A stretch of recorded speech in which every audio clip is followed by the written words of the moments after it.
The first time the man ever touched a gun, he pulled off an unbelievable shot from 6 kilometers away.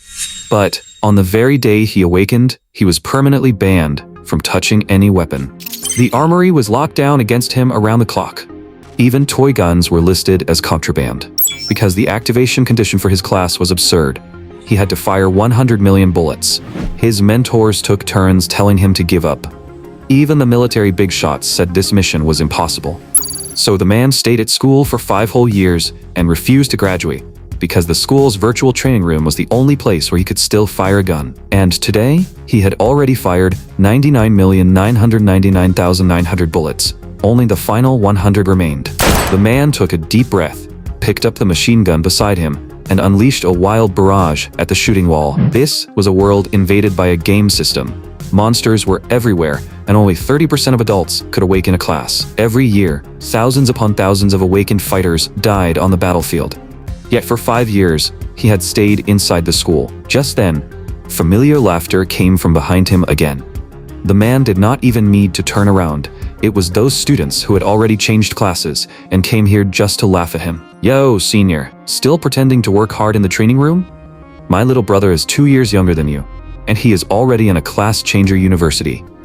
Why are you still refusing to graduate?" The blonde-haired student mocked him in a sarcastic tone, and the others joined in, laughing at him for still playing with guns in the training room. The man ignored them and kept shooting. After 5 years, he had heard insults like this far too many times. He had already learned to turn that noise into fuel, and the final bullet fired, and a system notification rang out. System notification, class activation mission completed. The system statistics showed that during his activation period, he had fired a total of 100 million bullets, achieving a record no one had ever reached before. His class strength rose to the absolute limit, and the Super God class 9 Heavens Gunsmith was officially activated. The staff member did not even raise his head as he called out, "Next, Xuan Yi." The moment Xuan Yi stepped forward, the entire area fell silent for a second. People whispered around him, quickly recognizing him as the useless repeat student from Xinghei High, who had stayed behind for 5 years.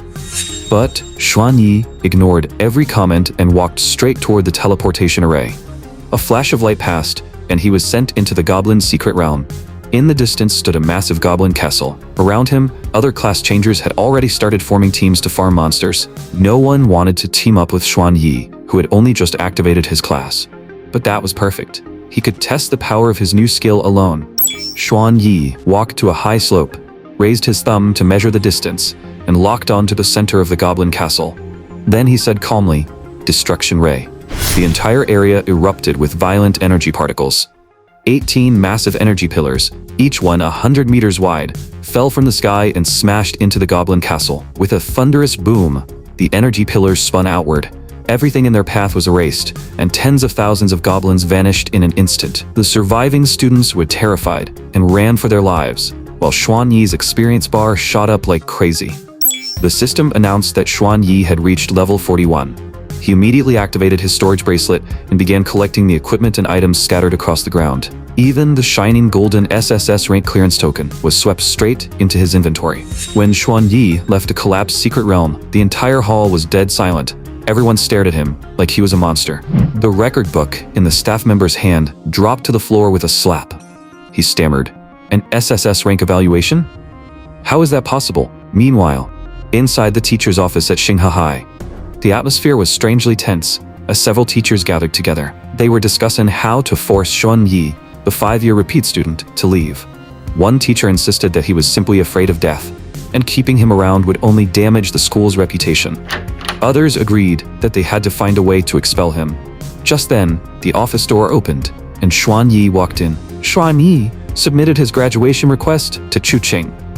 Then he placed a golden token engraved with dragon patterns on the desk. The entire office fell into dead silence. The teachers who had been talking so confidently just moments ago froze on the spot. They stared at the token with stiff expressions and sucked in a cold breath. An SSS rank clearance token. Xuan Yi sighed and said that after repeating school for so long, only getting this evaluation still meant he had been slacking off. The teachers' faces turned dark as they screamed internally, but Xuan Yi simply waved goodbye and walked out of the school. With a cheat-like power like this, university was no longer his first choice. Soon after, Xuanyi opened his skill tree interface, and the branches on the panel slowly spread out. The skill tree kept extending, filled with unique awakened skills. Xuanyi selected Anomaly Slaughter and Quantum Step. Anomaly Slaughter was a passive skill that gave his bullets an explosive effect. With a single snap of his fingers, every bullet that hit a target would detonate at once. Every 100 points of strength equaled 1 ton of TNT explosive force, plus a 120% armor-piercing effect. Quantum Step was a movement skill that let him step on moonlight and flash through the air. It allowed instant movement and mid-air jumps. Once activated at high speed, his body could quantum shift for 10 seconds, making him untargetable. But learning these two skills required a full 200 million purple gold coins. Xuanyi did not panic at all. He opened the marketplace and listed all the equipment and items he had just obtained from the Goblin Secret Realm. Tens of thousands of pieces of equipment and items were listed at a 10% discount. Almost instantly, successful trade notifications flooded his personal panel. His account balance soared to 340 million. After learning the skills, Xuanyi spent over 100 million more to buy a full set of legendary equipment. On top of that, he bought a pair of dual pistols with unlimited bullets. With the full equipment bonus, Xuanyi's stats exploded like never before. His strength reached an astonishing 2,150 points. When heading to Blackrock Volcano, he did not even bother using the teleportation array. He activated Quantum Step, and his body turned into a streak of light. He raced toward Blackrock Volcano, 200 kilometers away. Down below, a group of newly graduated students were struggling to fight monsters barely over level 10. All they saw was a blurry figure flashing over their heads. The next second, the shockwave from his steps cracked the elite monster they had been fighting for ages. Then the monster shattered on the spot. Holy crap, a pro just passed by and one-shot our monster. The students stared in shock, then rushed to fight over the loot he had left behind. Xuanyi soon arrived at Blackrock Volcano. This place was filled with level 60 monsters. The moment he landed, a level 60 obsidian giant shot lasers from its eyes. A fire spirit rhino beside it sprayed venom, while dozens of attacks came crashing in from the distance. Xuanyi simply stood there without moving. In the next second, his body suddenly turned ghost-like and illusory. Every attack passed through him and exploded against the mountains behind him. Quantum shifting really is interesting. Once the 10 seconds of invincibility ended, he drew the dual pistols from his waist, and the monster horde instantly sensed death approaching. They turned to run. Xuanyi said coldly, "Too late." His dual pistols erupted with a storm of fire, shredding the entire monster horde into pieces. As his experience bar jumped, he leveled up twice in a row. But he was not satisfied. Ordinary monsters were still too weak. So he turned his gaze into the distance. Inside that massive towering volcano slept 10 Lord-level bosses, and at that very moment, deep inside the volcano, a 100-man elite team on the verge of collapse was being pushed into a dead end. At that moment, the 100-man elite team was surrounded by tens of thousands of monsters. Leading them, the Lava Colossus Lord displayed overwhelming power, and for some unknown reason, every monster's strength had skyrocketed. Even worse, they had terrifying regeneration. The team leader roared in despair. "Everyone, retreat!" But it was already too late. They were completely surrounded. Just then, a figure slowly walked into the volcanic battlefield, elegantly spinning the dual pistols in his hands. He looked as if he were taking a casual walk through his own backyard. The team leader shouted in panic, "Brother, run! This place is inside the Lord's heavenly might domain. Once you enter, you can't escape by normal means. Go call for reinforcements," someone yelled at him. But Xuanyi ignored them. Under everyone's terrified gaze, he walked straight into the center of the battlefield. In the next second, he charged into the monster horde like a bolt of lightning.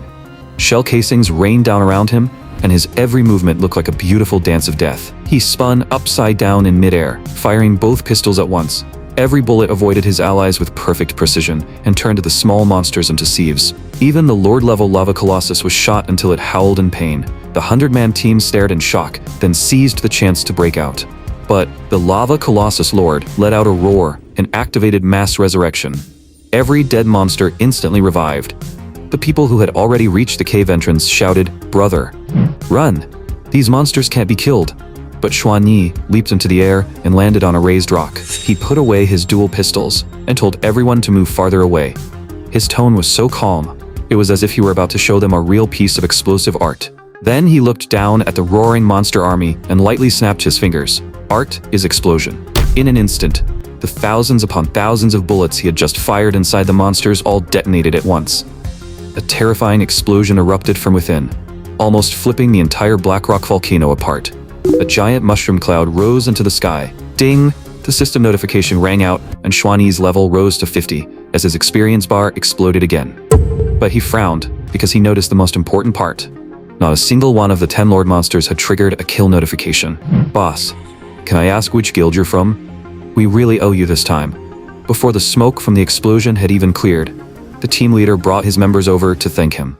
He has to be an elder from a major guild, right? Could he be from Mechanical Maze? That's one of the top guilds in the capital. Only now did everyone understand what a real marksman looked like. Compared to a gunsmith, we archers look like an absolute joke. The team members whispered among themselves. Suddenly, the ground shook violently again. The crater that had been blasted into a deep pit began spewing black smoke into the sky. The moment the 100-man team sensed that aura, their bodies went cold. After all, they had almost been wiped out before because the monsters here had been contaminated by that strange black smoke. And now, the source of the black smoke had finally appeared.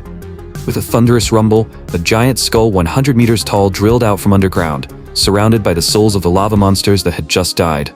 The giant skull spoke in an icy voice. So you are the one who ruined my plan. Xuani said nothing and drew his dual pistols again. But when everyone looked up and saw the information above that sky-covering skull, their legs instantly went weak. Death Knight's skull, level 366. Every other attribute was nothing but question marks. The ancient lord, known as the Death Knight, had once been beheaded and turned into a headless knight. And the skull in front of them was the crucial head it had lost. We're finished. Someone collapsed to the ground. The Death Knight was a terrifying existence that could fight national-level disaster beasts. I heard 10 major guilds join forces to hunt it down, and 6 elders died before they finally killed it. No one expected its skull to be hiding here, or that it had caused every monster in the area to mutate. At that moment, blue ghost fire ignited inside the skull's eye sockets. Are you ready to die? Its roar shook everyone's eardrums with pain. Then its giant mouth opened, and endless darkness swallowed everything within 1,000 miles. The entire Black Rock city was suddenly covered in darkness, and the residents fell into panic. On the city wall, a middle-aged man with a thick beard frowned deeply. He stared into the distance and muttered, "That's the Death Knight's skill? Wasn't it already destroyed?" This man was the current lord of Black Rock City, his heart filled with unease, because if the Death Knight had truly revived, he was nowhere near strong enough to stop it. Interesting. So an undead monster's remains actually escaped to our territory. Suddenly, an aged voice sounded from behind him. The city lord turned sharply and saw a white-haired elder in martial robes standing with his hands behind his back, gazing into the distance. He quickly said, "Old city lord, weren't you in seclusion trying to break through to the 6th class change?" The middle-aged city lord hurried forward and bowed respectfully. The old man stroked his goatee and narrowed his eyes. "The undead are already at our doorstep. What is the point of staying in seclusion?" Then he paused and ordered in a deep voice, "To be safe, contact the class changers in the nearby cities immediately and request support." Meanwhile, back at Black Rock Volcano, a blood-red moon hung high in the sky, and the Death Knight's skull opened its giant mouth. In the next second, it let out a heaven-shaking roar. With a rumble, the dead lava colossi and other monsters all revived in ghostly forms. Blue ghost fire wrapped around their bodies. Their strength was even greater than when they were alive, and their skills had become even more strange and terrifying. It's over. These monsters are stronger than before. The 100-man team went pale with despair. They could not even beat the normal lava colossi. Now that they were facing enhanced undead versions, they had no chance at all. 2 lava colossi stomped down, and the ground within 10 kilometers cracked instantly as countless ghostfire pillars shot into the sky. The crowd behind them was blasted away by the shockwave, and screams rang out one after another. Their condition had not recovered yet, so they could not withstand attacks of this level. But the Death Knight's skull did not stop. It opened its giant mouth and devoured the souls of the weaker monsters nearby, merging them all together. As countless terrified souls gathered, a horrifying elite evil spirit slowly took form. The Umbrella Witch, elite monster, level 610. Holding a red paper umbrella and wearing a black gothic dress, she slowly descended. She licked her lips, her crimson eyes flashing with danger. Is that some kind of demon? The crowd almost cursed out loud. Her stats are even more insane than a lord monster. Where is that gunsmith big shot? The female martial artist in the team anxiously looked around. The only one who can save us now is that mysterious big shot. Meanwhile, Xuan Yi was just casually spinning his pistol, with a fate smile on his face. The more monsters the Death Knight's skull summoned, the happier he became. After all, to him, these were all free experience and equipment. The Umbrella Witch tilted her head and studied him with interest. "Human, if you submit to me, I can consider sparing your life." Xuan Yi sneered. "Submit? You really know how to pick your target." The Umbrella Witch smiled even more eerily. "As long as you bring me humans to eat every day, I'll let you live." Xuan Yi glanced at her with disgust. "Sorry, I'm not interested in working for a monster." The Umbrella Witch's hair instantly flared up. Just as she was about to raise her red umbrella, the gunshot rang out. Her umbrella-holding arms snapped off, and a shrill scream tore across the sky. How long would it take to train aim like that? Everyone stared in disbelief. After all, ordinary gun users mainly relied on skills. Who would train their basic shooting accuracy to this level? At that moment, the Death Knight's skull roared, and a dazzling light sphere like the sun condensed inside its mouth. Xuan Yi calmly raised his thumb and began measuring the distance. Once the measurement was done, he said calmly, "Destruction Ray." The moment his words fell, a pillar of light descended from the sky. The level 300 plus Death Knight's skull was like paper, and was pierced through instantly. System notification, Death Knight's skull killed. 10,980,000 experience points obtained. Level increased to the level 60 cap. Please complete your second class change as soon as possible. The darkness quickly faded. The old city lord and the current city lord, who had rushed over from Blackrock City, stared at each other in shock. That monster that released the domain was taken down? The old city lord's cloudy eyes were filled with disbelief. Meanwhile, Xuan Yi was already counting his loot in the distance. Legendary item obtained, 10,000 soul crystal. Hero-grade equipment obtained, undead leg guards. Then he tapped the ground with the tip of his foot, activated quantum step, and vanished instantly. That just now was. The old city lord's pupils shrank. With his strength, he could barely see that it had been a young gunsmith. "Senior, what's wrong?" the middle-aged city lord asked in confusion. The old city lord shook his head. "Nothing. Check the situation first." When they arrived at the scene, the 100-man team was still lost in shock. Someone murmured. A gunsmith raised his hand and wiped out that Death Knight's skull. The leader of the 100-man team excitedly reported everything to the two city lords, but when they turned back to look for Xuan Yi, they realized he had already left. The old city lord drew a sharp breath. So the expert who had instantly killed the Death Knight's skull was the same young man he had just seen. He murmured, "I never expected our territory to have a class changer of this level." Meanwhile, Xuan Yi returned to the class change hall. He handed his identity card to the twin-tailed receptionist and said calmly, "Hello, I'm here for my second class change mission." The receptionist then led him to the class change monument. Xuan Yi rubbed his hands together, full of anticipation, because the rewards after a second class change were far too tempting. Not only could he learn stronger skills, but he would also receive 1,000 free stat points. Without hesitation, he pressed his hand onto the monument. A mission panel appeared. Requirement 1. Clear the level 60 secret realm, Witch Forest, with an SSS rank evaluation. Requirement 2. Win 100 consecutive matches in the ladder arena. After reading it, Xuan Yi raised an eyebrow. No wonder so many people get stuck at the second class change forever.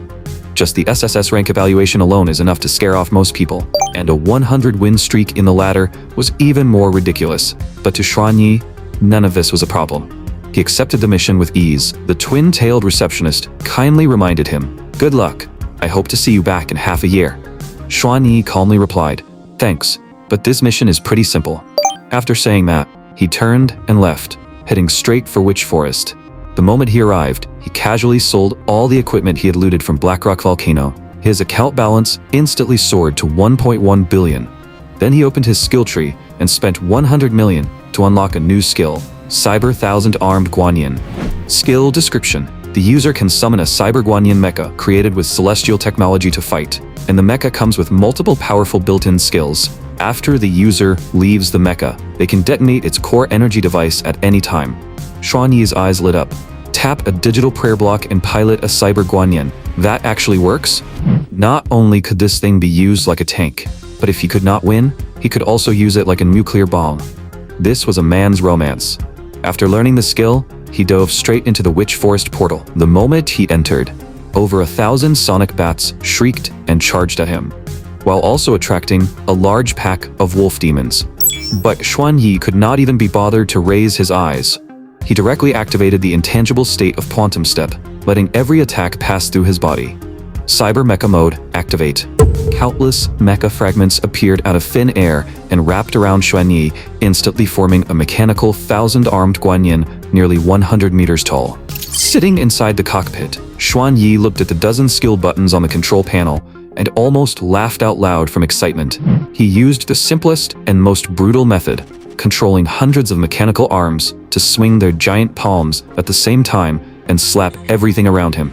The sonic bats and the dead trees they lived in were all smashed into pieces, while packs of wolf demons were sent flying. System notification. Evaluation increased to S rank. Xuan Yi shouted in satisfaction. With so many arms attacking at once, this would be a world-ending ultimate move in a hot-blooded ninja anime. But for him, sorry, it was just a basic attack.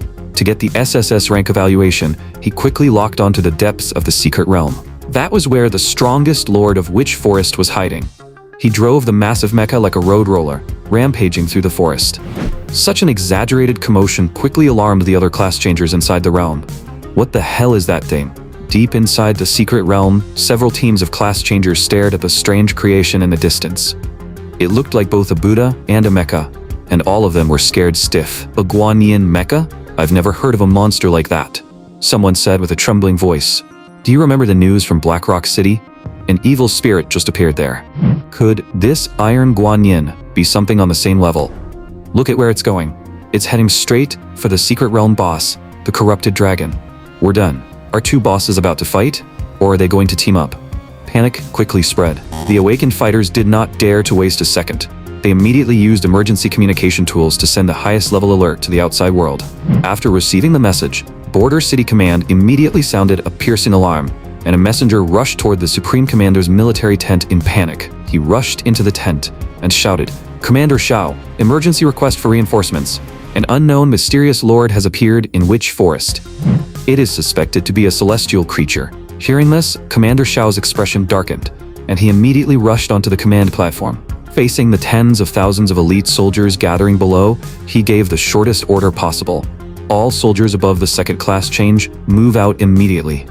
A mysterious lord, in the form of a Mecha Guanyin, has appeared in Witch Forest. Threat level, highest.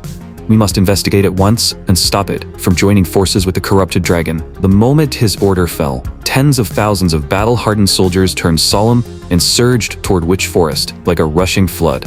Meanwhile, Xuan Yi had no idea that he had already been mistaken for a realm-destroying final boss. He was fully focused on controlling his new toy. After rampaging all the way through the forest, Xuan Yi finally saw his target in the very center, the rotting, corrupted dragon.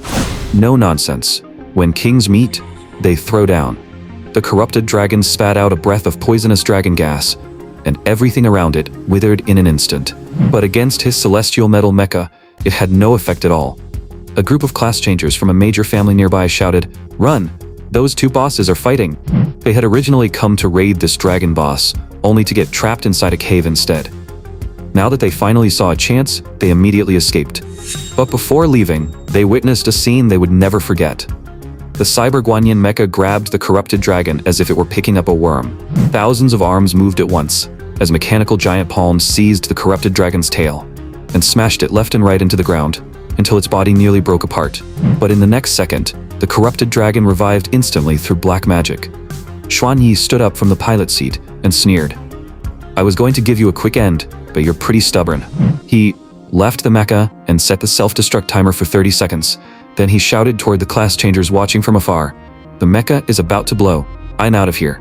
Those people were still confused, but their legs moved faster than anyone's. 30 seconds later, a massive explosion swallowed everything. The energy relic core inside the Cyber Guanyin transformed into a crimson flame, stretching for several kilometers, blooming violently inside the secret realm. System notification. Xuan Yi has killed the corrupted dragon and obtained an SSS rank evaluation.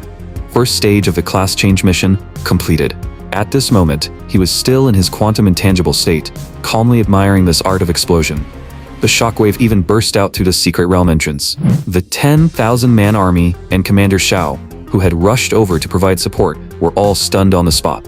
When they charged into the secret realm, all they saw was scorched earth, and even the equipment dropped by the monsters was gone. By then, Xuan Yi had already collected every piece of loot and returned to Xinghai City, ready to begin the second stage of his mission. A 100-win streak in the arena. He opened the mission panel, and the second class change requirement appeared. Achieve 100 consecutive wins in the latter arena. If he failed midway, the count would reset. In other words, one loss meant starting all over again. Xuan Yi could not help complaining. I wonder which genius came up with this nightmare mission. For anyone else, this was basically a death sentence. After all, classes countered each other, and no one could guarantee that they would keep winning forever. But for Xuan Yi, whether it was an assassin or a warrior, all of them could be solved with one magazine. Before officially entering the arena, Xuan Yi still looked up the rules online and found them pretty interesting. For fairness, the arena would hide every participant's real identity. The matchmaking range covered the entire country, and players could even choose to fight multiple opponents at once. If one person challenged a 10-man team and won, it would count as 10 consecutive wins. Xuan Yi's eyes lit up. Now that's convenient. After understanding the rules, he went straight to the city arena to participate. When he reached the front desk, the staff warmly helped him complete the registration and handed him an arena badge worth 100,000 purple gold coins. This small badge ensured that participants would not truly die inside the arena. At worst, they would suffer 100% pain feedback. Xuan Yi took the badge and did not even glance at the 1v1 portal. He walked straight toward the most remote 1v10 portal. Wait, sir, you're going the wrong way. That one is for fighting 10 people alone. The staff member quickly reminded him. The people nearby also started whispering. Xuan Yi simply waved his hand and said without looking back, "I'm not mistaken." Then he stepped directly into the portal. As light flashed around him, Xuan Yi was teleported into a pure white preparation space. System notification. Please choose your arena name. Xuan Yi thought for a moment and casually typed the two words, Wushuang. System notification. Match found. Your opponent is the Rushing Wolf Squad. On the other side, every member of the Rushing Wolf Squad was stunned. They were at least a top 100, level 60 ladder team. Yet this time, their opponent was only one person. At the same time, this 1v10 match instantly attracted countless viewers into the livestream. Holy crap, a newcomer dares to fight 1v10 and his opponent is Zhao Ritian's team. Those guys from Rushing Wolf deliberately stayed at level 60 without changing classes again, just to farm titles. 99% of the viewers placed their bets on the Rushing Wolf squad. Meanwhile, Zhao Ritian was looking at his teammates with an annoyed expression. He said, coldly, "A gunsmith dares to challenge our matchmaking system? Who does he think he is looking down on?" The countdown ended, and both sides were teleported onto the arena stage. Spread out. Zhao Ritian roared immediately. The Rushing Wolf squad instantly scattered and formed the most professional anti-gunsmith formation. But Xuan Yi only drew his dual pistols slowly and fired a round of basic attacks at them. Starting with basic attacks? Are you kidding me? Zhao Ritian almost laughed out loud, and the viewers went from shock to mockery. But in the next second, Xuan Yi lightly snapped his fingers. He said calmly, "Remember this. Gunplay is also a kind of law." Then the dozens of seemingly weak bullets instantly touched the members of the Rushing Wolf squad. In the next moment, they turned into dozens of miniature nuclear bombs. With a thunderous boom, flames swallowed the entire Rushing Wolf squad. System notification. Wushuang wins this match. Current streak, 10 wins. The entire livestream went dead silent for 3 seconds, then was instantly flooded with comments. Is this still a gunsmith? He's basically a nuclear bomb expert. Soon, the second match also began, and his opponent was the Far East squad, one of the national top 10 teams. New viewers saw the massive odds gap and frantically placed their bets on the Far East squad. But the old viewers laughed wickedly and all bet against them, choosing Wushuang instead. The result was still 3 seconds, still one snap, and still one rising mushroom cloud. System notification. Far East squad eliminated. Wushuang wins this match. Current streak, 20 wins. The new viewers stared at the world-ending explosion on the screen, and their jaws merely dropped. Only then did they finally understand what it meant when people said that truth existed only within firing range. Next, the national 8th ranked team, 7th ranked team, world 5th ranked team, and world 3rd ranked team all entered, one after another. In the end, even the first ranked Pantheon squad was blown up and eliminated. System notification. Wushuang wins this match. Current streak, 100 wins. Xuan Yi looked at his arena points. which had surged to 2.01 million, along with his newly obtained Arena King title and the full stat increase of 1,000 points. He nodded in satisfaction. Heh, getting first place just for a class change mission. Not bad. After that, Xuanyi returned to the class change hall. When the twin-tailed receptionist saw him, she was so shocked she could barely speak. You finished the mission already? It wasn't hard. Just one skill did it. Xuanyi smiled, then walked to the monument and submitted the mission. 2 second-class change options appeared in front of him: Myriad Fold Gunsmith and Godslayer Gunsmith. One was all-rounder, while the other was pure violence. Xuanyi did not hesitate at all and directly chose the former. After all, technology was the future, and violence was only one of its tools. System notification: Xuanyi has changed class to Myriad Fold Gunsmith. 1,000 stat points obtained. Feeling the surging power inside his body, Xuanyi opened his status panel and found that his strength had already soared past 4,800 points. One bullet now carried the power of 48 tons of TNT. From now on, he really could use nuclear bombs as basic attacks. After finishing all the procedures, Xuanyi left the class change hall. The moment he got home and opened the door, he heard the living room TV blasting at full volume. His lazy aunt, Jiang Yue, was sprawled on the sofa looking like a total mess, eating snacks while watching drama shows. Xuanyi could not even be bothered to complain about why she never went to work. After all, if he asked, she would only say that she enjoyed living off the family. Xuanyi took the chance to say, "By the way, Auntie, I activated my class." Jiang Yue's hand froze over the snacks. Then she said quietly, "Fine, it's good that you awakened it. Since you're already a class changer, you'll have to return to our hometown in a few days." Xuanyi immediately felt something was off. Ever since he was little, he had never heard his parents mention anything about this. "Don't ask, you'll understand when the time comes." Jiang Yue spoke vaguely, then asked, "By the way, what class did you activate?" "Gunsmith," Xuanyi replied briefly, then turned and went into the kitchen to make dinner. As for whether he would attend university or not, he had no intention of telling Jiang Yue about such a small matter.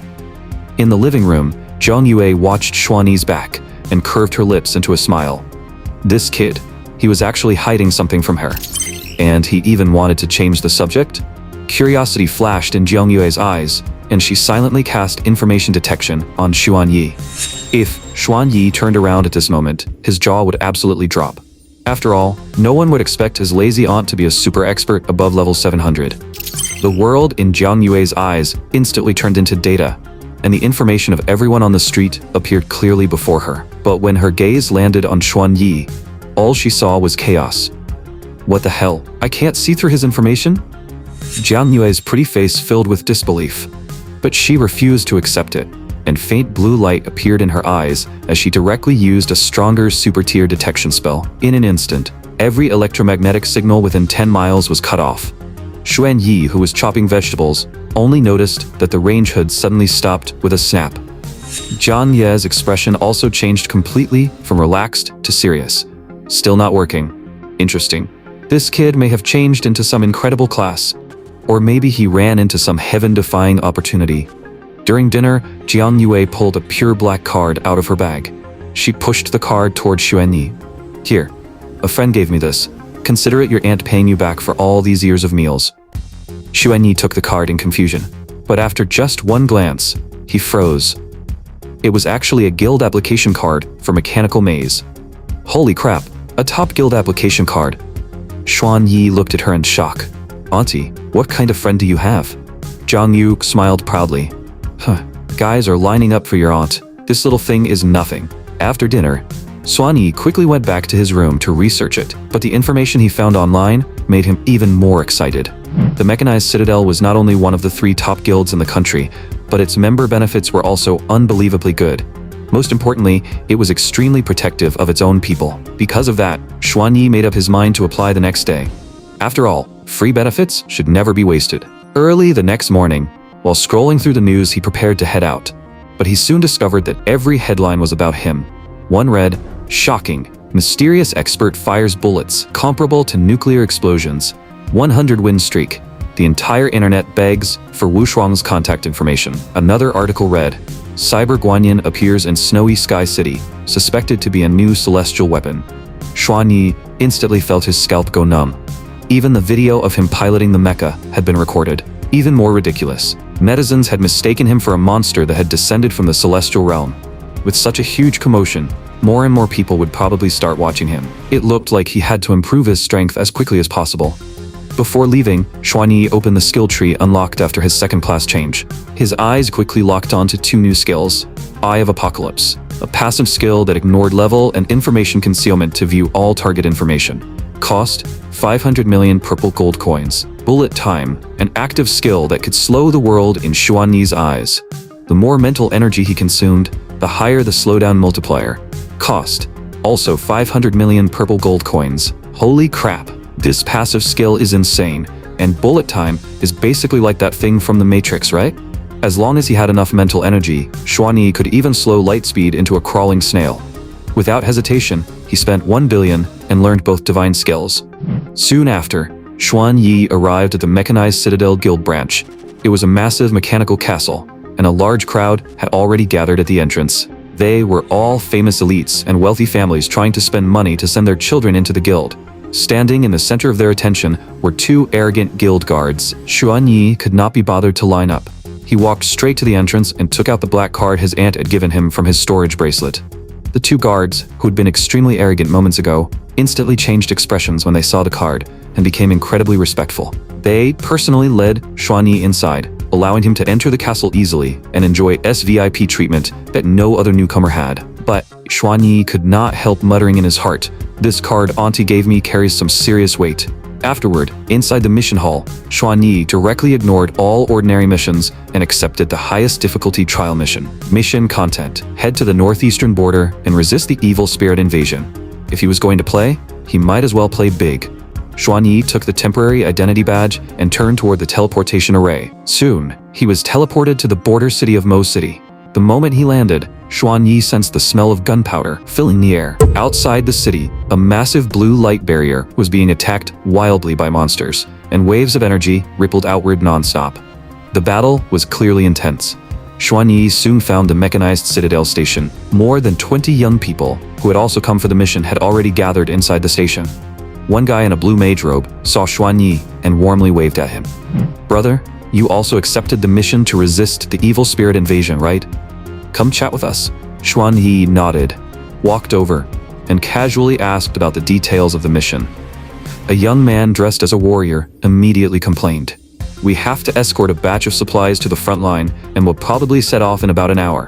Let me tell you, the area outside the city is full of monsters right now, and the moment we leave the city, we'll be covered by a Lord Monster's heavenly might domain. Storage bracelets and teleportation items will all stop working. We can only deliver the supplies with our lives. I have no idea which genius came up with this cursed setting." Another sharp-eyed guy looked Xuanyi up and down, then asked, "By the way, brother, what's your name? Which combat academy did you graduate from?" Xuanyi replied calmly, "My name is Xuanyi.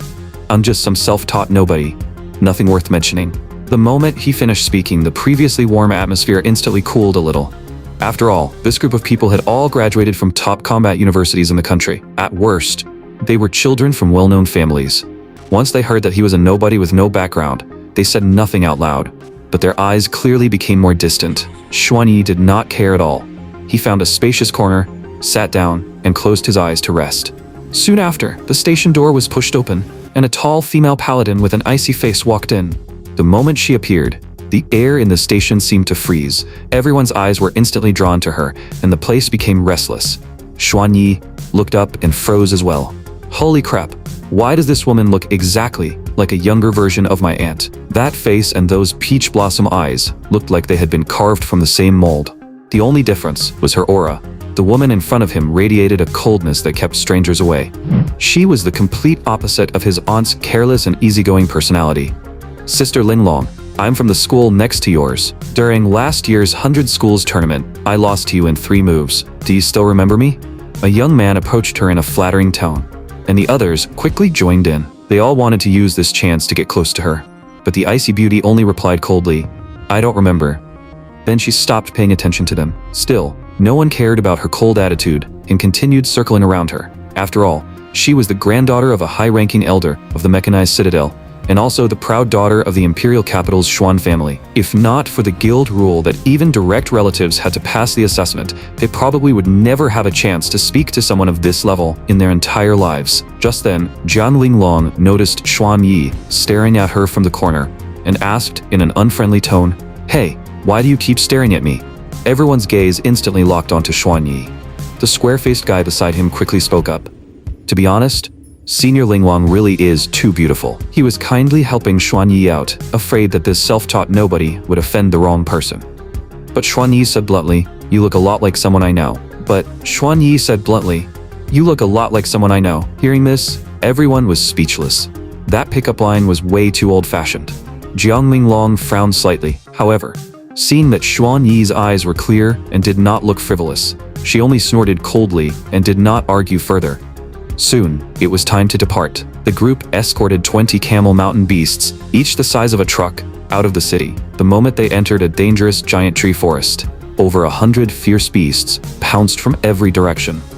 Everyone immediately drew their weapons and entered battle. While the square-faced big brother was still struggling against an elite monster, Xuan Yi had already taken out his dual pistols and started calmly calling targets one by one. Bang, bang, bang. With every gunshot, a monster fell. Without exception, every bullet pierced through their weakest points, either the eye sockets or the throat. Brother Xuan Yi, your shooting is insane. You're stronger than us academy-trained fighters. The square-faced guy stared in shock. It's all right. My skills are weak, so I just focus entirely on my basic attacks. But the truth was, every one of Xuan Yi's basic attacks dealt 100% armor-piercing true damage. Against these thick-skinned monsters, it was really no different from cutting tofu. Just then, the camel mountain beasts suddenly stopped moving. 5 forked paths appeared ahead, each leading in a different direction. Everyone immediately started arguing about which path to take. Xuan Yi quietly activated Eye of Apocalypse and instantly saw everything at the end of all 5 roads. Only the middle road was safe. The other 4 roads were crawling with monsters, lying in wait for their next meal. Xuan Yi pretended to sniff the air twice, then said with a mysterious air, "I just smell the air. The middle road has the cleanest scent. The other roads all reek of blood." The square-faced guy was stunned again. "Wait, brother, you even have that kind of talent?" Although the others were doubtful, Jian Linglong only said, "Listen to him. Try it. Stop wasting time." So everyone chose the middle road. As a result, the journey went completely smoothly, and they did not even encounter a single monster. At the next few forks, Xuan Yi relied on his so-called god-tier sense of smell to lead everyone safely around every deadly trap. By the time they were about to reach the front line, the sounds of explosions and battle cries were already deafening. The sight before them made everyone gasp in shock. The frontline position had already been overrun by a tide of fishman monsters. "Reinforce them immediately," the guild member leading the team roared. Jian Linglong charged first, spreading huge wings behind her and turning into a bolt of golden lightning as she rushed into the battlefield. Xuan Yi's heart moved, and he quietly activated Eye of Apocalypse. Jian Linglong's information instantly appeared before his eyes. Peak 4th class change. No wonder this woman was so proud. She truly had some skill. Everyone knew that the further one advanced in class changes, the harder it became. The 3rd to 4th class change was a massive threshold. That threshold had blocked countless heroes, because the 4th class change mission no longer tested only combat power. It often involved comprehension of world laws, or required completing certain epic level events. The difficulty was basically hell level. And Jian Linglong had already touched the threshold of the 5th class change at the age of a university graduate. She truly lived up to being the granddaughter of a top guild elder. At this moment, Jian Linglong raised her golden greatsword on the battlefield. Dozens of buff halos bloomed under her feet, and hundreds upon thousands of half-moon golden sword energies flew out. Fishman monsters were slaughtered in waves. She could even summon a heavenly fortress that bombarded the monsters with unlimited firepower amid hallelujah-like background hymns. Damn, she even comes with battle BGM. Talk about maxing out your style points. Xuan Yi spun his dual pistols and rushed into the battlefield right behind her. Shell casings flew out like they cost nothing, and every bullet accurately hit a vital point, harvesting massive amounts of experience for him. Soon, Xuan Yi leveled up twice and reached level 69. 10 kilometers away, dozens of level 200 mechanical crocodiles also joined the battlefield. They were natural-born snipers. They could fire supersonic fishbone cannons from their mouths, catching people off guard. In an instant, rows of fishbone cannons precisely locked onto Jiang Linglong, the most eye-catching fighter on the field. Jiang Linglong swung her greatsword to block them, but the impact numbed her hands. Seeing that she was about to be swallowed by the dense firepower, her heart tightened. At this critical moment, Xuan Yi activated bullet time, and the entire world slowed down 100 times in his eyes. The fishbone cannons, which had been unbelievably fast, now moved like snails swimming through the air. Xuan Yi raised his dual pistols, and gunshots rang out. Bang, bang, bang. He fired precise shots at the incoming fishbone cannons, and every bullet collided perfectly with one of them. Clusters of energy sparks exploded in midair. How is this possible? Jiang Linglong's pupils shrank as she stared at Xuan Yi in disbelief. Intercepting supersonic bullets with bullets. Was this really marksmanship a human could achieve? Xuan Yi calmly asked, "Why do you keep staring at me? Wasn't that her line?" Jiang Linglong's pretty face flushed as she remembered saying the exact same thing to him when they first met, feeling both embarrassed and shocked. After neutralizing all the attacks, Xuan Yi casually raised his hand and fired 10 shots toward the mountain, 10 kilometers away. "Those monsters are very far away. Your bullets can't hit them," Jiang Linglong reminded him, because even she did not know the enemy's exact position. Xuan Yi only smiled mysteriously. "It's fine. Let the bullets fly for a while." Then he casually found an excuse to leave, and vanished from the battlefield like an afterimage. Of course, he was not going after those small fry sniper monsters. Xuan Yi had only one target, the final boss, responsible for all this chaos. Only a few seconds after Xuan Yi left the battlefield, he lightly snapped his fingers. 10 kilometers away, a shocking explosion close to 500 tons of TNT erupted. Those dozens of crocodile snipers, along with the mountain they were standing on, were all blasted into the sky. By this time, Xuan Yi had already crossed several dozen kilometers of battlefield and arrived above the core region. The scene before him made even him raise an eyebrow. Deep inside the frontline position, a mechanical octopus, as huge as a skyscraper, was wildly whipping the battlefield with more than a dozen metal tentacles. Every strike caused the ground to crack, and space itself to twist. Around it, dozens of powerful high-level experts from Dragon Country were being forced back again and again. The monster information displayed, Evil Spirit Modified Mechanical Kern. Level 400. Attack 1,638,392. Mechanical Kern opened its machine disk, and thousands upon thousands of thick laser beams instantly fired out. The lasers poured down like a rainstorm, carving scorched black trenches across the earth. More than 10 high-level mechanics roared and slammed their hands onto the ground. More than 10 enormous energy reflection mirrors appeared out of thin air, trying to reflect the lasers back. This beast's 10 million thunderlight covers too wide an area. Our quantum reflection mirrors can't hold. But Mechanical Kern simply swung 2 tentacles with brute force, smashing them hard against the mirrors. A crisp sound like shattering glass rang out instantly, and more than 10 reflection mirrors exploded into a rain of light on the spot. The dozen mechanics were also sent flying by the violent shockwave. "Don't clash beams with it. Cut off its tentacles or we'll never get close." An old man with white hair and beard, wearing the elder robes of mechanical maze, roared, "Move." More than 60 experts instantly understood and prepared to strike at the same time. The moment his words fell, more than 60 experts unleashed their strongest skills. In an instant, sword energy crisscrossed the battlefield, thunder dragons roared, and giant fireballs and ice spears intertwined. A dazzling torrent of skills slammed fiercely into Mechanical Kern's tentacles. Under everyone's focused fire, several of Mechanical Kern's giant tentacles snapped apart, just as everyone saw a sliver of hope.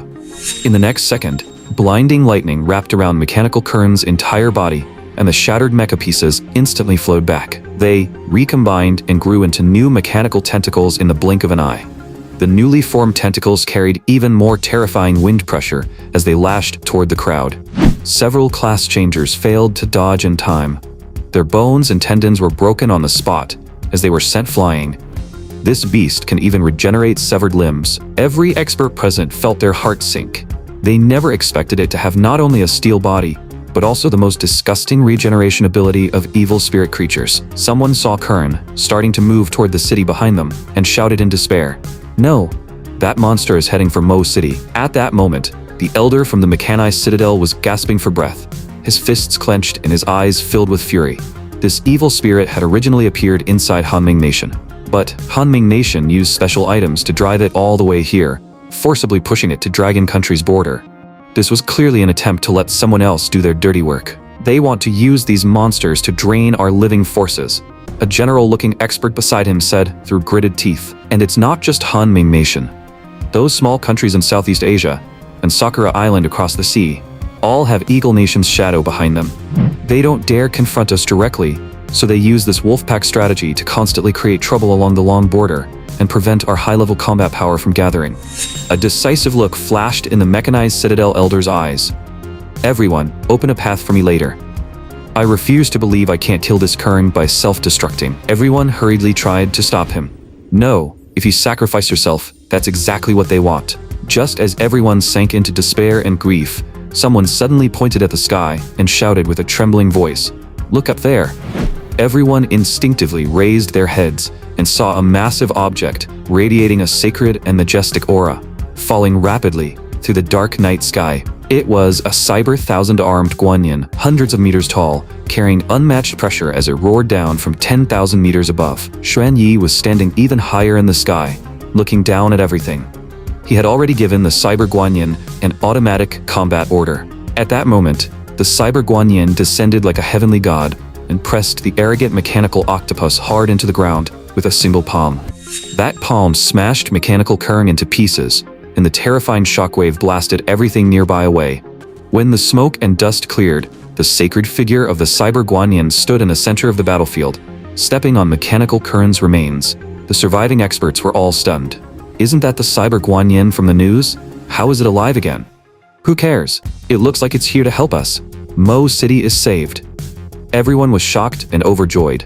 But in the next second, mechanical Kern began to recombine again. The small blue evil spirit figure inside its brain was frantically controlling the remains to flow back together. The cyber Guanyin's electronic eyes glowed bright red, as if it had been completely angered by this tiny bud's provocation. It directly swung over 1,000 cold mechanical hands and launched a storm-like assault at the mechanical octopus that had just begun to rebuild itself. The moment mechanical Kern's tentacles grew out, 3 or 4 Guanyin arms grabbed them and tore them apart. Its laser beams struck the cyber Guanyin's golden shield, but failed to create even the slightest ripple. The class changers in the distance watched, with their blood boiling. The crowd cheered wildly. In the end, the evil spirit figure finally became afraid, realizing that this mysterious mecha was something it could never shake. It let out a shrill scream and controlled its remaining core body to flee desperately toward Humiliates without looking back. Good. Run. That's exactly what I wanted.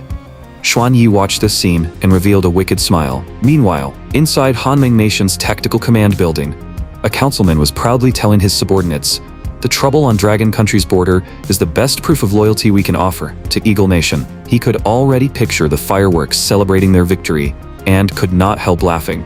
But before he could finish, an earth-shattering explosion suddenly erupted, as if heaven and earth were collapsing.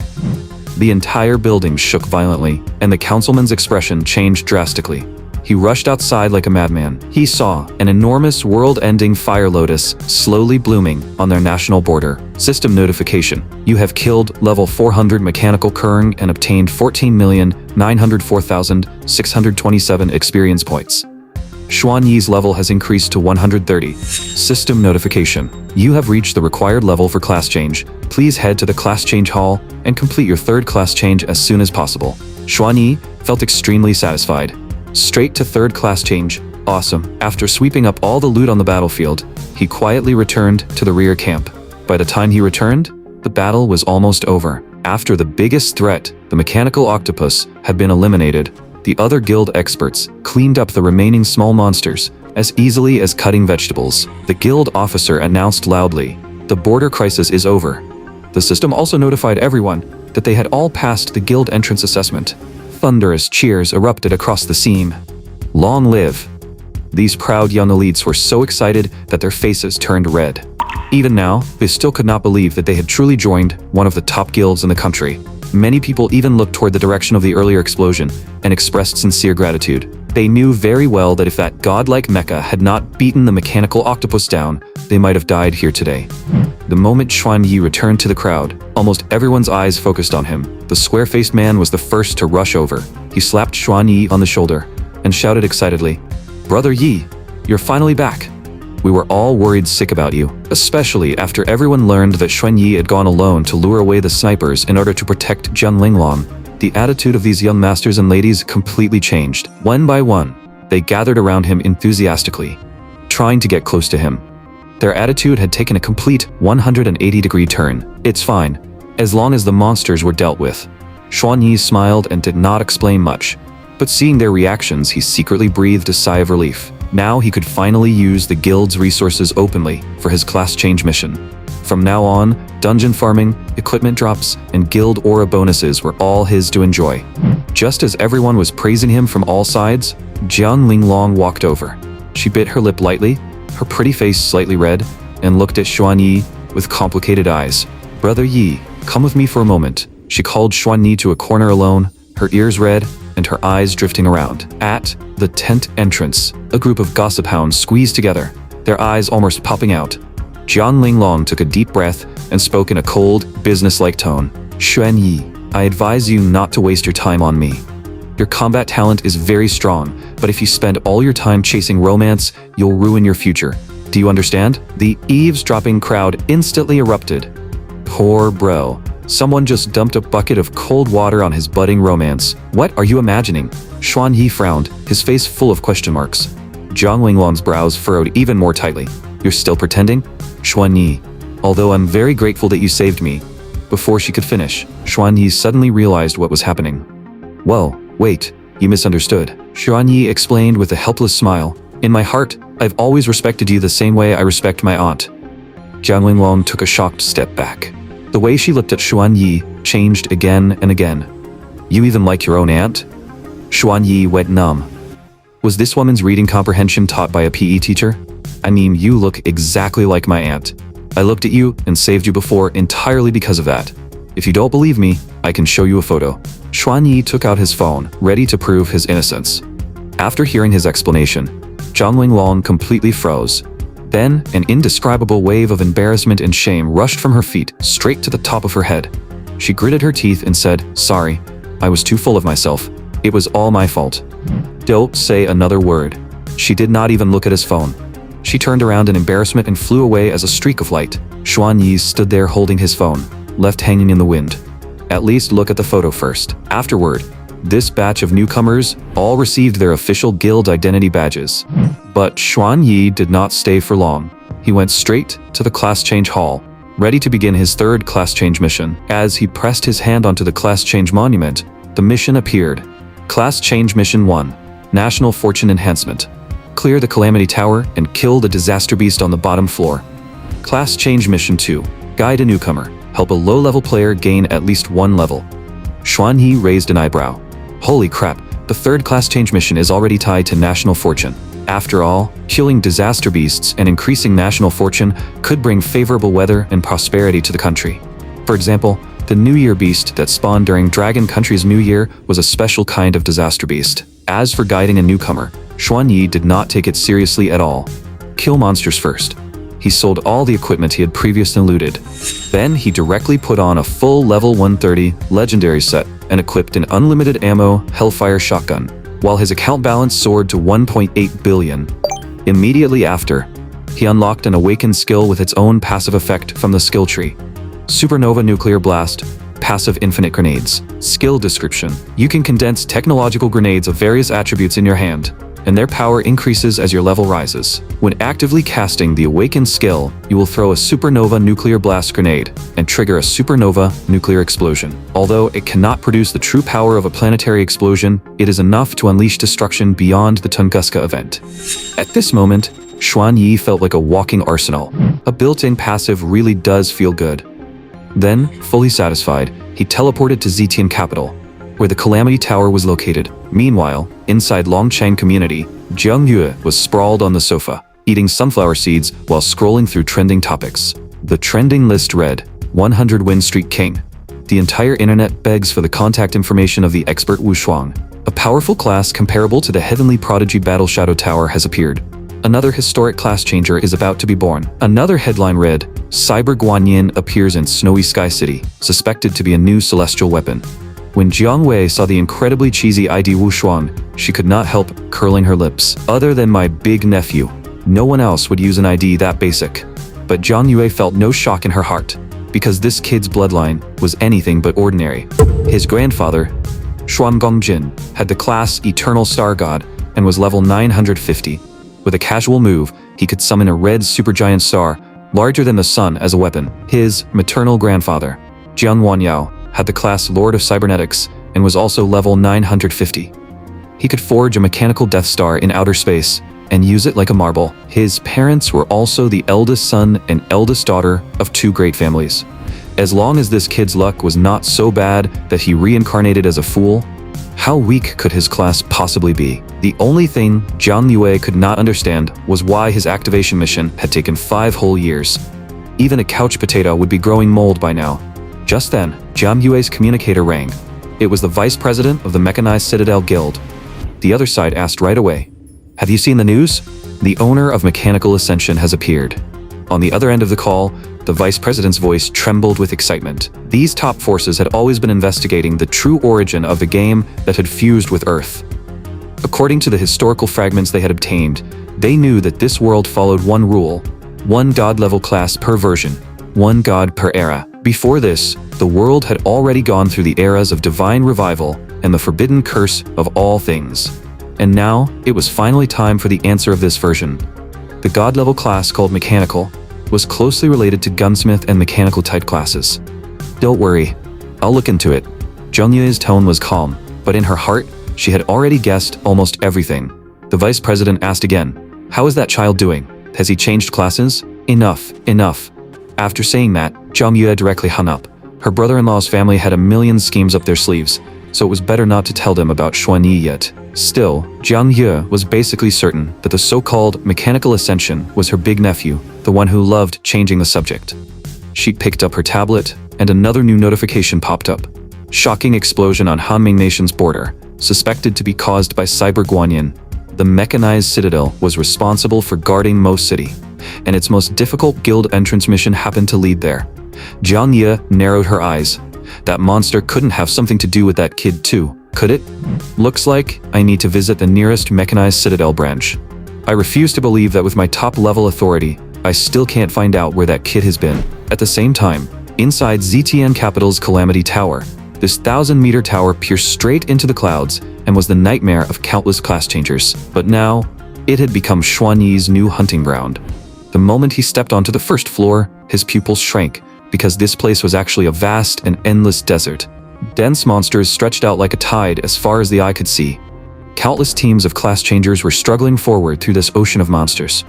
The light of all kinds of skills intertwined with the roar of explosions.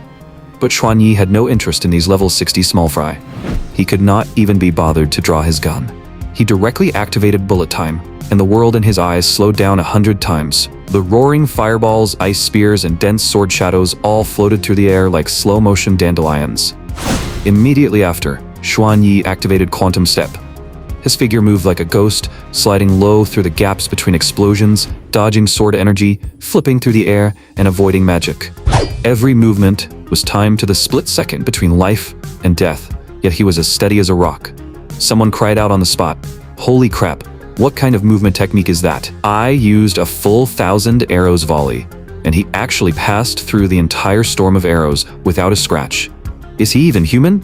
Under countless gazes shocked into silence, Xuanyi moved as if no one could stop him.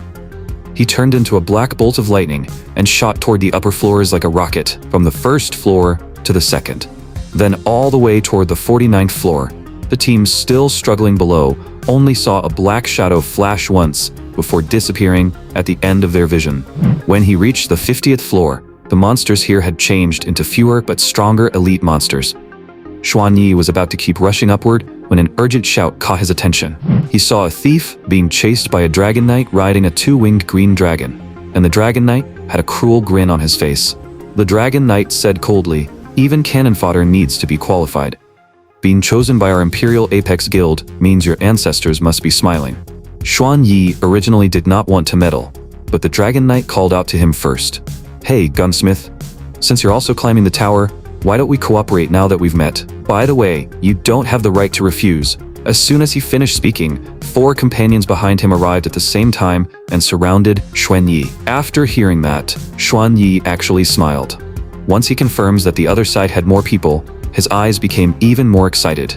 He agreed right away. Sure, let's go. Seeing how cooperative he was, the 5 members of Imperial Apex Guild laughed in satisfaction.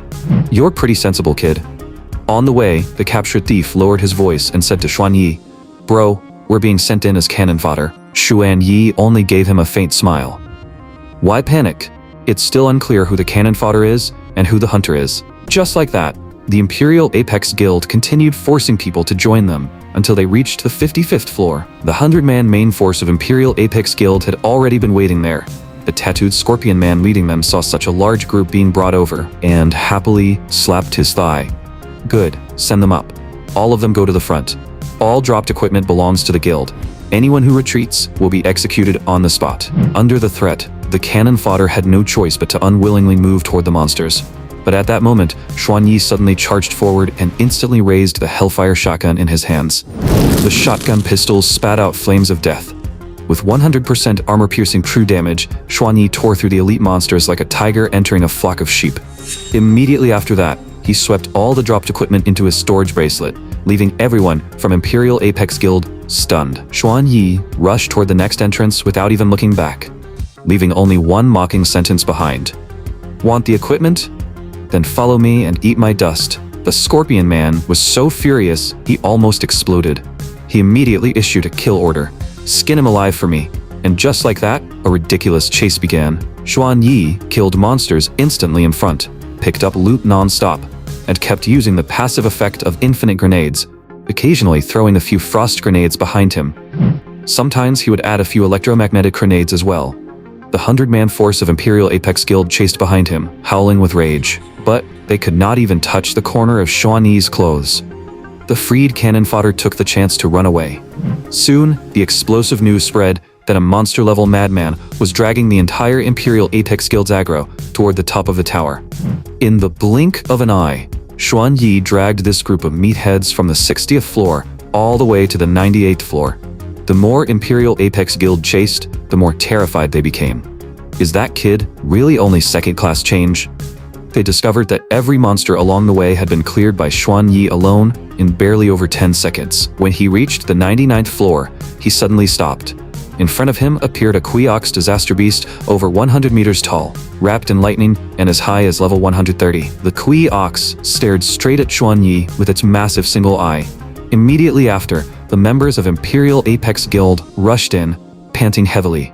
They grinned viciously. Run. Why aren't you running anymore? Perfect. You can go drain the disaster beast's stamina first. They planned to kill 2 birds with 1 stone, surrounding both Xuan Yi and the disaster beast. But Xuan Yi had already been waiting for this moment and instantly activated his quantum form. Under everyone's horrified gaze, his body became half-transparent.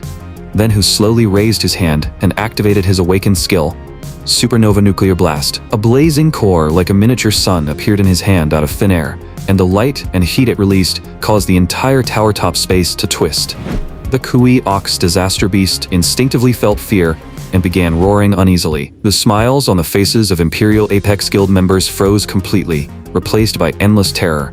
Xuan Yi gently tossed the solar core in his hand. In the next moment, the entire Calamity Tower was swallowed by endless light. Outside the tower, the class changers who had been indirectly saved by Xuan Yi were discussing how to rush in and save him. Someone quickly reminded, "Second uncle, wait. If you see a black-clothed gunsmith, don't attack him. He's my lifesaver." A chubby girl even prayed emotionally, "As long as that cute guy in black comes out safely, I'll marry him." Suddenly, the 1,000-meter-tall Calamity Tower turned crimson from top to bottom, like a burning iron brand, before exploding into a sky full of fiery rain. A mushroom cloud shot into the sky. The shockwave flattened everything within 10 miles. The Calamity Tower exploded. Everyone was frightened stiff by the apocalyptic scene. The chubby girl broke down on the spot and cried from the bottom of her heart, "No, my assassin guy in black." Meanwhile, at the center of the explosion, Xuan Yi canceled his quantum state and slowly picked up the rainbow-grade, no-level restriction equipment dropped by the disaster beast. He whistled and left without looking back. A moment later, auspicious rain fell from the sky, and more than 10 rainbows stretched across the heavens. That was the symbol that the disaster beast had been destroyed and the nation's fortune had improved. Everyone cheered after surviving the disaster. while also offering their most sincere mourning for the nameless hero who had fallen in the explosion. This made Xuan Yi, who was about to return to Xinghe City, sneeze for no reason. That shouldn't happen. With Xuan Yi's current constitution, how could he possibly catch a cold? He was too lazy to think about it. In any case, he needed to equip the no-level restriction gear from this drop first. He took a jade green ring from his storage bracelet. A one-horned Kui Ox pattern was carved on it.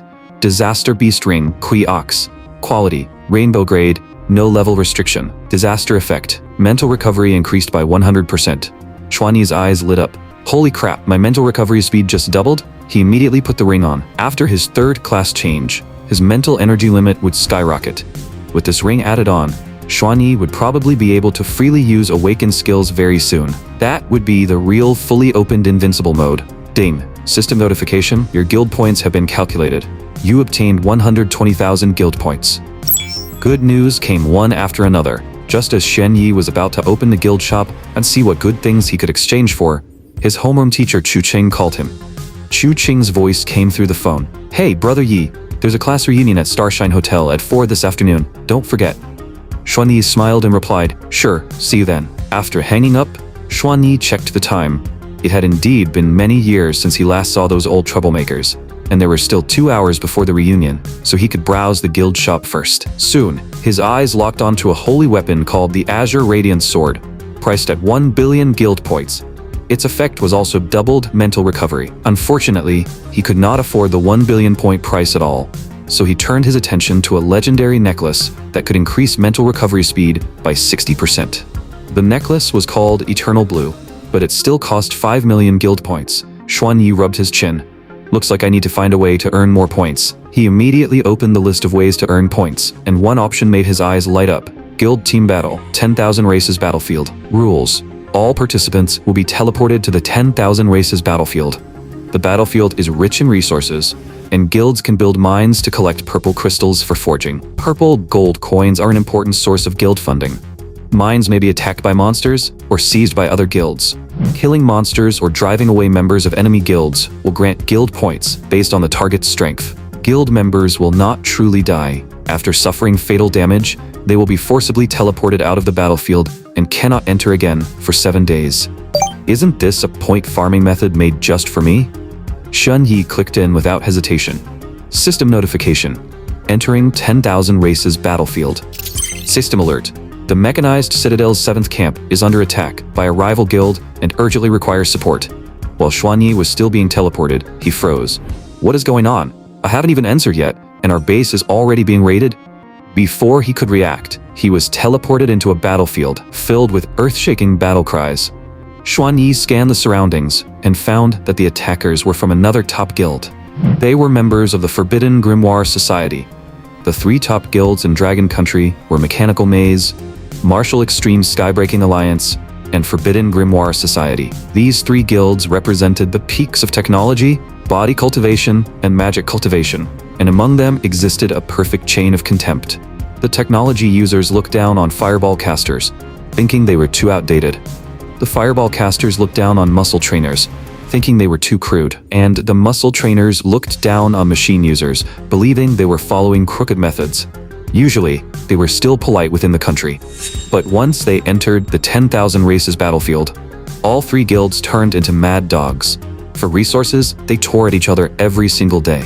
Another mechanic got teleported in. The 5 mages saw Xuan Yi and immediately raised their hands, unleashing a wave of magic light bullets. Xuan Yi's eyes moved. Bullet time. He tilted his head and shifted his body, easily dodging every attack. How is that possible? The 5 mages' eyes almost popped out. Xuan Yi drew his Hellfire dual guns and said calmly, "Closing time." Bang, bang, bang, bang. The 5 of them instantly exploded into shattered light fragments. System notification. Intermediate members of Forbidden Grimoire Society eliminated. 8,000 points obtained. Meanwhile, in the underground dark division of Nanshan City, more than 30 infiltrators from the Western Alliance were holding a secret meeting inside a heavily guarded conference room. The leader said in a deep voice, "Everyone, the mysterious expert who recently appeared in Dragon Country is very likely the owner of Mechanical Ascension we have been searching for, but we still don't know exactly who the target is." He raised his hand and signaled for his assistant to begin the report. The assistant, whose class was detective, projected all major incidents related to the target onto the screen. The nuclear explosion at Blackrock Volcano, the 100-win streak in the arena, and the Cyber Guanyin in Witch Forest. All of these events were connected to a gunsmith. Also, both appearances of Cyber Guanyin were related to Mechanical Maze. So our target is very likely a new member of Mechanical Maze. The leader said coldly, "I've already sent people to investigate. Now I need all of you to mobilize every hidden force we have inside Dragon Country. Once the target is confirmed, assassinate him immediately. Immediately, assassinate him. This time we have gathered over 100 experts, including an 8th class change assassin. This time, we absolutely have him cornered. Not even Jesus can save him." Hearing this, everyone in the conference room revealed wicked smiles, but they had no idea that the person they wanted to kill was a god walking among men. Meanwhile, back on the 10,000 races battlefield, after Xuanyi easily wiped out that 5-man squad, he started strolling around the battlefield, searching for his next walking source of points. On the other side, more than 10 mages were gathered together. They chanted complex spells, and one mage roared, "Comet Rock Burst.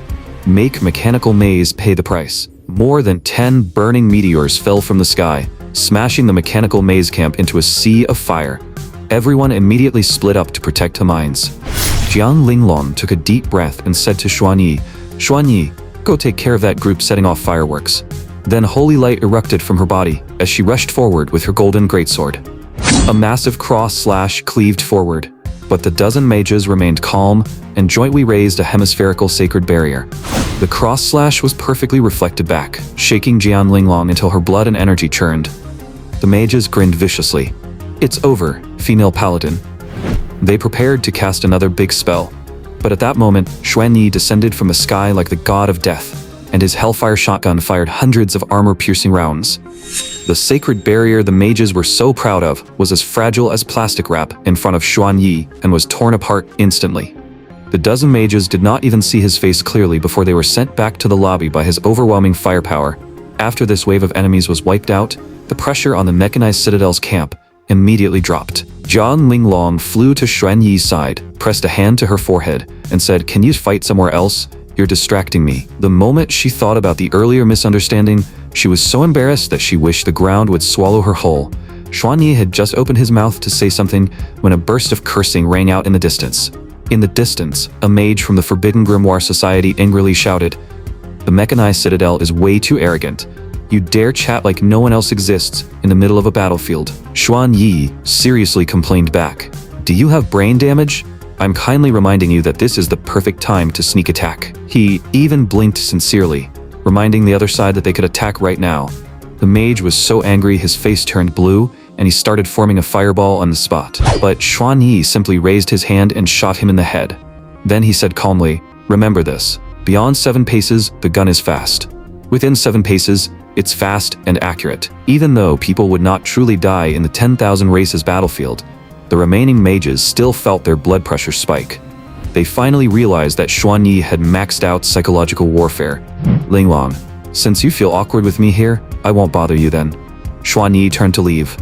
Jiang Linglong shouted angrily, "Bastard, stop right there. Didn't you say you treated me like your aunt? Is this how you treat your aunt?" Xuanyi nodded seriously. "My aunt tricks me like this all the time too, so whenever I see you, I think of her." Jiang Linglong was completely speechless, and couldn't help but complain, "You people from the mechanized citadel really are natural-born griefers."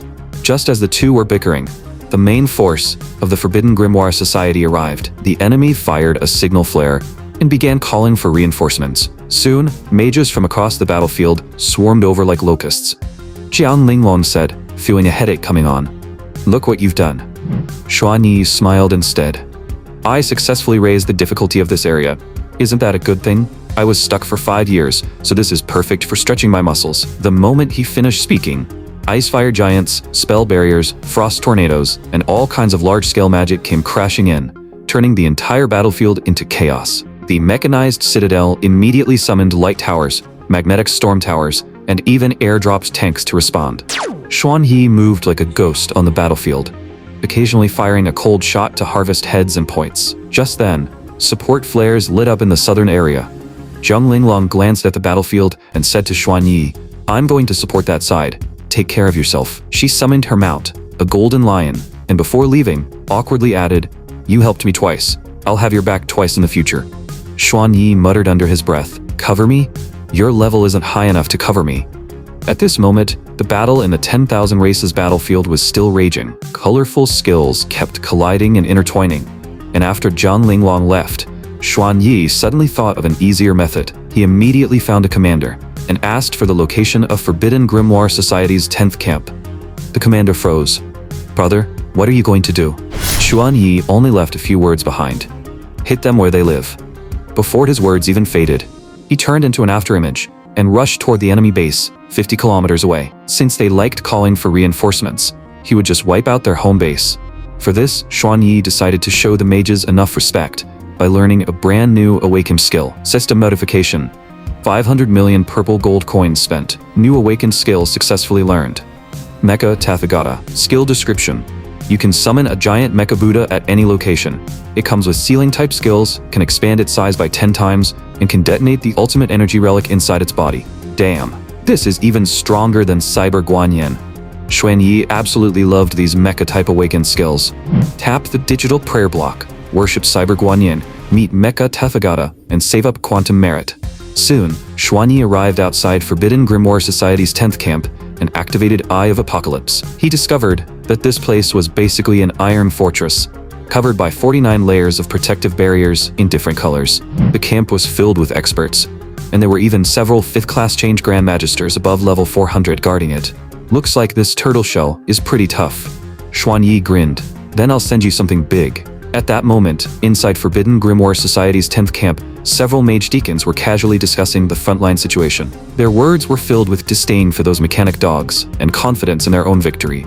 In their eyes, attacking while the mechanized citadel's main force was fighting the body cultivation brutes was a flawless plan. Don't worry. This time we sent out plenty of experts. Taking 2 of their minds won't be a problem. At that very moment, terrified screams suddenly erupted inside the camp. The sky. Everyone, look at the sky. What is that thing? Are we about to ascend to paradise? Why am I seeing the Buddha of ultimate bliss? Wait, something's wrong. Why is this Mecha Buddha getting bigger and bigger? It's not getting bigger, it's falling down. Every mage guarding the camp looked up at the same time. They saw a metal Buddha as massive as a mountain, rapidly descending, casting a giant shadow over the entire camp and bringing overwhelming despair. Xuan Yi sat leisurely 50 kilometers away and gave Mecha Tathagata its final command. Fall, then self-destruct. When Mecha Tathagata dropped to 500 meters above the camp, its energy relic detonated with a thunderous blast. The 49 supposedly indestructible magic barriers became as fragile as crystal glass in front of the light of a bursting star, shattering completely in an instant. The world-shocking explosion devoured the entire camp with unstoppable force. System notification. Forbidden Grimoire Society Senior Deacon eliminated. 100,000 points obtained. System notification. Forbidden Grimoire Society Arcane Elder eliminated. 500,000 points obtained. Meanwhile, on another battlefield, the mages of Forbidden Grimoire Society were still shouting arrogantly, but in the next second, they suddenly saw an enormous lotus-shaped firework rising from the direction of their own base. Immediately after, a blood-red warning appeared on everyone's panel. Forbidden Grimoire Society's 10th camp has been destroyed. System warning. Punishment Heavenly Tribulation will appear soon. The mages of Forbidden Grimoire Society froze, and the members of the mechanized citadel were even more confused than the enemy. Someone trembled and asked, "What kind of explosion artist made that?" Xuan Yi looked at the explosion in the distance and let out a breath. As expected, Mecha is the ultimate romance of men. Right after that, he teleported out of the 10,000 races battlefield and checked his gains. Guild points, 17,630,000. One skill had earned him more than 10 million points. If he did this a few more times, wouldn't he take off completely? After that, Xuan Yi spent 5 million points to exchange for the legendary necklace Eternal Blue. Just then, class monitor Chu Qing called him again, reminding him that the class reunion would start in about 10 minutes. "Don't worry, I'll be there right away." After hanging up, Xuan Yi suddenly felt that a face-slapping scene like this needed him out. He opened the guild shop and directly spent 10 million points to buy the same Golden Lion contract scroll as Jian Linglong's. "Come out, let me take a look." Xuan Yi casually gave the lion a nickname, then crushed the scroll. A 5-meter-tall golden lion appeared with majestic presence. The golden lion let out an arrogant low roar clearly very unhappy with the name Big Yellow. But when it sensed the bottomless, world-ending aura coming from Xuan Yi, it instantly chickened out and lay on the ground, exposing its belly in submission. Xuan Yi rode the golden lion through the air, drawing a brilliant golden arc, and instantly becoming the most eye-catching guy above the city. Countless citizens below looked up with envy. Lamborghinis and Ferraris were nothing compared to a divine beast mount like this. Soon, Xuan Yi arrived at the entrance of Starshine Hotel. The welcoming hostess was startled at first, then her eyes lit up. The lobby manager immediately came forward as well. Xuan Yi put away his mount and casually said, "Old class reunion. The private room is VIP 666. The lobby manager noticed the guild identity badge on his chest, and his attitude instantly became extremely respectful, almost bending his waist to 90 degrees. "Sir, please move to VIP 999. All expenses tonight will be waived." Xuan Yi waved his hand. "No need to make it that troublesome. The original room is fine." In his heart, he sighed. No wonder everyone fought so hard to enter a top guild. These high-status benefits wherever you went really did feel good. The manager personally led Xuan Yi to the door of VIP 666. The moment he pushed it open, the noisy room instantly fell silent. "Junior is here. Come sit beside your senior. Brother Yi, come sit with senior sister. I missed you so much." The classmates immediately started joking around. After all, Xuan Yi had repeated school for 5 years, so he was already used to jokes like this. Xuan Yi smiled and naturally sat beside Chuqing. "Since you all said that, I have to sit with class monitor Chuqing for a while." Chuqing glared at him. "Wow, you're getting pretty good at teasing me." Just then, an out-of-place laugh sounded, instantly cutting through the lively atmosphere of the class reunion. "Haha, you repeated school for 5 years and still have the nerve to make jokes?" The speaker was Xuan Yi's ex-girlfriend, Lili, and the atmosphere immediately became awkward. Everyone knew that after Lili entered a combat university, she quickly found someone better and dumped Xuan Yi. Today, she had even brought her new boyfriend on purpose, clearly to show off. Lili deliberately asked, "Xuan Yi, did you graduate this year?" The man beside her also stood up. "So you're Xuan Yi? I'm Sunbo. I'm Lili's boyfriend. I heard you can finally attend university. If your grades aren't enough, I can ask my mentor to help pull some strings for you. Getting you into a second-rate university shouldn't be a problem." But as soon as he finished, a classmate suddenly widened his eyes. "Holy crap, Xuan Yi. When did you get an SSS rank evaluation? And you even broke the provincial record? Damn, how did you do that?" Xuan Yi casually replied, "I just spent a few more years building my foundation at school. It's normal for my results to be a little better." "You call that only a little better?" The whole room instantly erupted. Someone turned to Sunbo with a grin. "Didn't you say you could recommend Xuan Yi to a university? Do you know any mentors from top universities?" Sunbo's face burned with embarrassment, and he could only force an awkward smile. Just then, a server walked in, carrying 2 bottles of top-grade white jade tequila. Someone exclaimed, "Holy crap, this wine can increase mental recovery.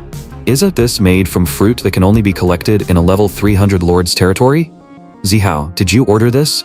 Zihao quickly waved his hands. "No, I didn't. Excuse me, did you bring this to the wrong room?" The server smiled. "No mistake.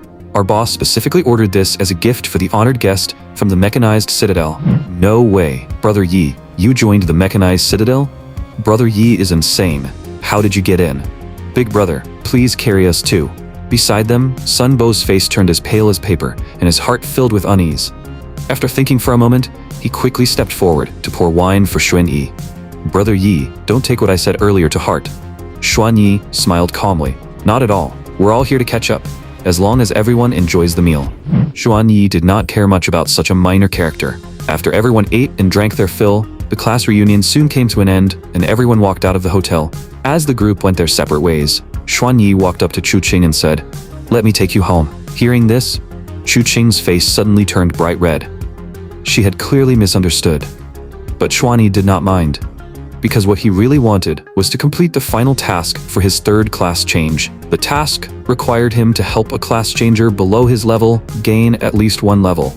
Immediately after that, Xuan Yi raised his hand and summoned the Golden Lion, and the mighty golden mount rushed into the sky. This drew plenty of attention again. Sitting on the lion's back, Chuqing whispered, "Brother Yi, I haven't flown in the air for a long time. Can you make your mount fly a little slower?" Xuan Yi turned back and asked, "Class monitor, how about I help you level up?" Chuqing froze. "Did I hear that right? You want to help me level up? You've already completed your 2nd class change?" Yeah, let's go. As soon as he said that, the golden lion changed direction and flew straight toward the class change hall. Xuan Yi was ready to find Chu Qing a suitable, secret realm for leveling. In front of the class change monument, Chu Qing tightly clutched the fabric near her chest, clearly feeling uneasy. After all, class change missions came with conditions. Class changers could abandon their original class change mission and accept a new one, but every time they gave up, the next mission would become harder. If someone in the team was far higher level than her, the mission difficulty would rise even further. Chu Qing thought it over and decided it was fine. She might as well accept it. After all, she probably could not complete her original mission in this lifetime anyway. She would just give it a try, and it would not matter whether she succeeded or failed. The next second, the panel displayed the class change mission: kill 10 level 300 lords inside Wind Thunder Canyon. Thunder Origin Vajra, Phantom Ghost Talisman, Wushin Zulong, and other high-level lords were all listed. 10 of them in total. Chu Qing stepped back again and again, wondering if her eyes were playing tricks on her. She was only at the first class change. What right did her mission have to demand that she kill 10 level 300 lord monsters? Even if she had abandoned missions before, the difficulty should not be this ridiculous. Then there was only one explanation. The man in front of her was so powerful that he had directly maxed out her mission difficulty. Xuan Yi said calmly, "Let's go." Meanwhile, in the underground dark division on the other side, the spies hidden across Dragon Country were already prepared. They had gathered information from Mechanical Maze and learned that among the new guild members who went to Mo City today, only one person named Xuan Yi was a gunsmith. The blonde man leading them said coldly, "This gunsmith named Xuan Yi should be our target. Diviner, locate him immediately. Everyone else, prepare to move." As the blonde man waved his hand, more than 100 6th to 8th class change experts present were fully armed and ready. The 8th class change Grand Mage raised his staff and began casting enhancement spells. Advanced Presence Concealment, Advanced Invisibility, and Advanced Agility fell one after another. Everyone wore wide robes, their aura was suppressed to the lowest level, and their figures gradually turned completely invisible. After, the diviner cast a spell on the crystal ball. An image of Xuan Yi and Chu Qing riding the golden lion quickly appeared. The diviner said in a low voice, "Found him. Xuan Yi has already left Xinghe City." The blonde man sneered. "Good. Then we have even fewer concerns. Keep the gunsmith's location locked and kill them all." With several sounds of air being torn apart, more than 100 high-level class changers moved out at the same time, flying from the underground city toward the surface. Xuan Yi, who was on his way to the class change dungeon, had no idea that over 100 high-level class changers from the Western Alliance were coming for him. Inside Wind Thunder Canyon, lightning flashed, thunder roared, and massive storm clouds kept rolling. Deep within the canyon, earth-shaking beast roars could faintly be heard. Because of its terrifying geography and the 10 lord-level beasts known as the 10 Terrors of the Canyon, this place was treated like a forbidden zone. At this moment, Chu Qing stood outside the canyon, looking anxious and uneasy. That was because Xuan Yi had only told her to wait outside, left the golden lion to protect her, and entered the canyon alone. Not long after, earth-shaking gunfire erupted from within the canyon, mixed with the furious roars of vicious beasts. At this moment, the Juelong Lord inside the valley carried long chains on its back and circled through the sky. It kept spewing, blazing dragon breath. If those chains had not bound the 10 great beasts and limited them to Wind Thunder Canyon, the outside world would have suffered long ago. Gunfire continued to burst wildly inside the canyon. Finally, Zhulong dove downward and triggered a massive explosion inside the valley. Hearing the explosion, Chu Qing could not sit still. Xuan Yi won't be in trouble, right? The golden lion only gave her a lazy glance. What this human woman should really be worried about was why the 10 great beasts of Wind Thunder Canyon were not dead yet. As a contracted mount, it had a faint connection with its master. In the golden lion's senses, Xuan Yi was completely unharmed. And when a desperate beast roar came from inside the canyon, Chu Qing's eyes widened. In her field of vision, Xuan Yi walked up to her while casually spinning his dual pistols, then tucked the Hellfire shotgun back at his waist and smiled. "Done. We can get ready to leave." Chu Qing's face was full of question marks. That's it? What happened to the beasts inside the canyon? She was both shocked that Xuan Yi was completely unharmed, and confused because she had not received any death notifications for the Lord monsters. Xuan Yi only smiled. "You'll know in a moment." After saying that, he climbed back onto the golden lion and reached out to pull Chu Qing up. The golden lion raced through the air, while Chu Qing only wanted to leave this dangerous place as quickly as possible. Meanwhile, Below Wind Thunder Canyon, the bullet-riddled Julong crawled to the edge of the canyon with its last breath. Julong let out a hoarse, exhausted roar. From far away, Chu-Ching looked back at the badly mangled beast and turned pale with fear. In the next second, a crisp snap rang out, and the bodies of every monster inside the canyon split open at the same time as endless white light erupted from within them. Then came the most exaggerated, heaven-shaking explosion.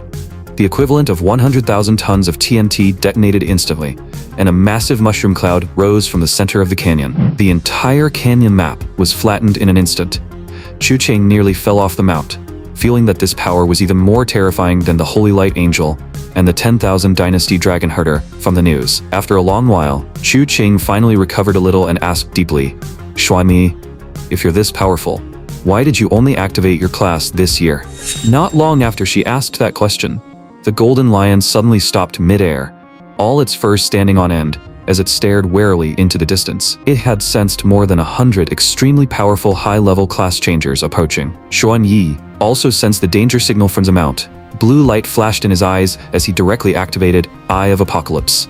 Under this awakened ocular skill, nothing could escape his sight. In the distance, a group of foreign class changers was flying toward them at incredible speed. Xuanyi smiled lightly, showing no fear at all. Are they coming for me? All fear comes from insufficient firepower. With enough firepower, there is nothing to fear. After all, through many real battles, he had already gained full confidence in his skills. The current Xuanyi already had powerful self-protection and counter-kill abilities.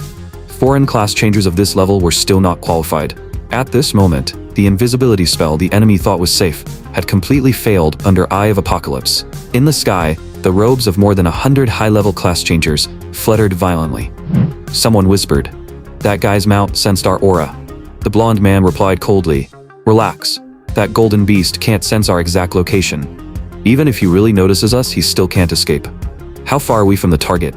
Someone beside him immediately answered, 200 kilometers. The blonde man instantly ordered, "Formation masters, carve the teleportation gate now, just in case. Priests, necromancers, and clerics, max out every defensive barrier and healing spell." He continued, commanding, "Everyone else, finish all preparations. Darkstar, you move first with your finishing skill." The blonde man signaled for the only 8th class change assassin present to make his move. The man named Darkstar slowly exhaled, and his body instantly transformed into a purple blade.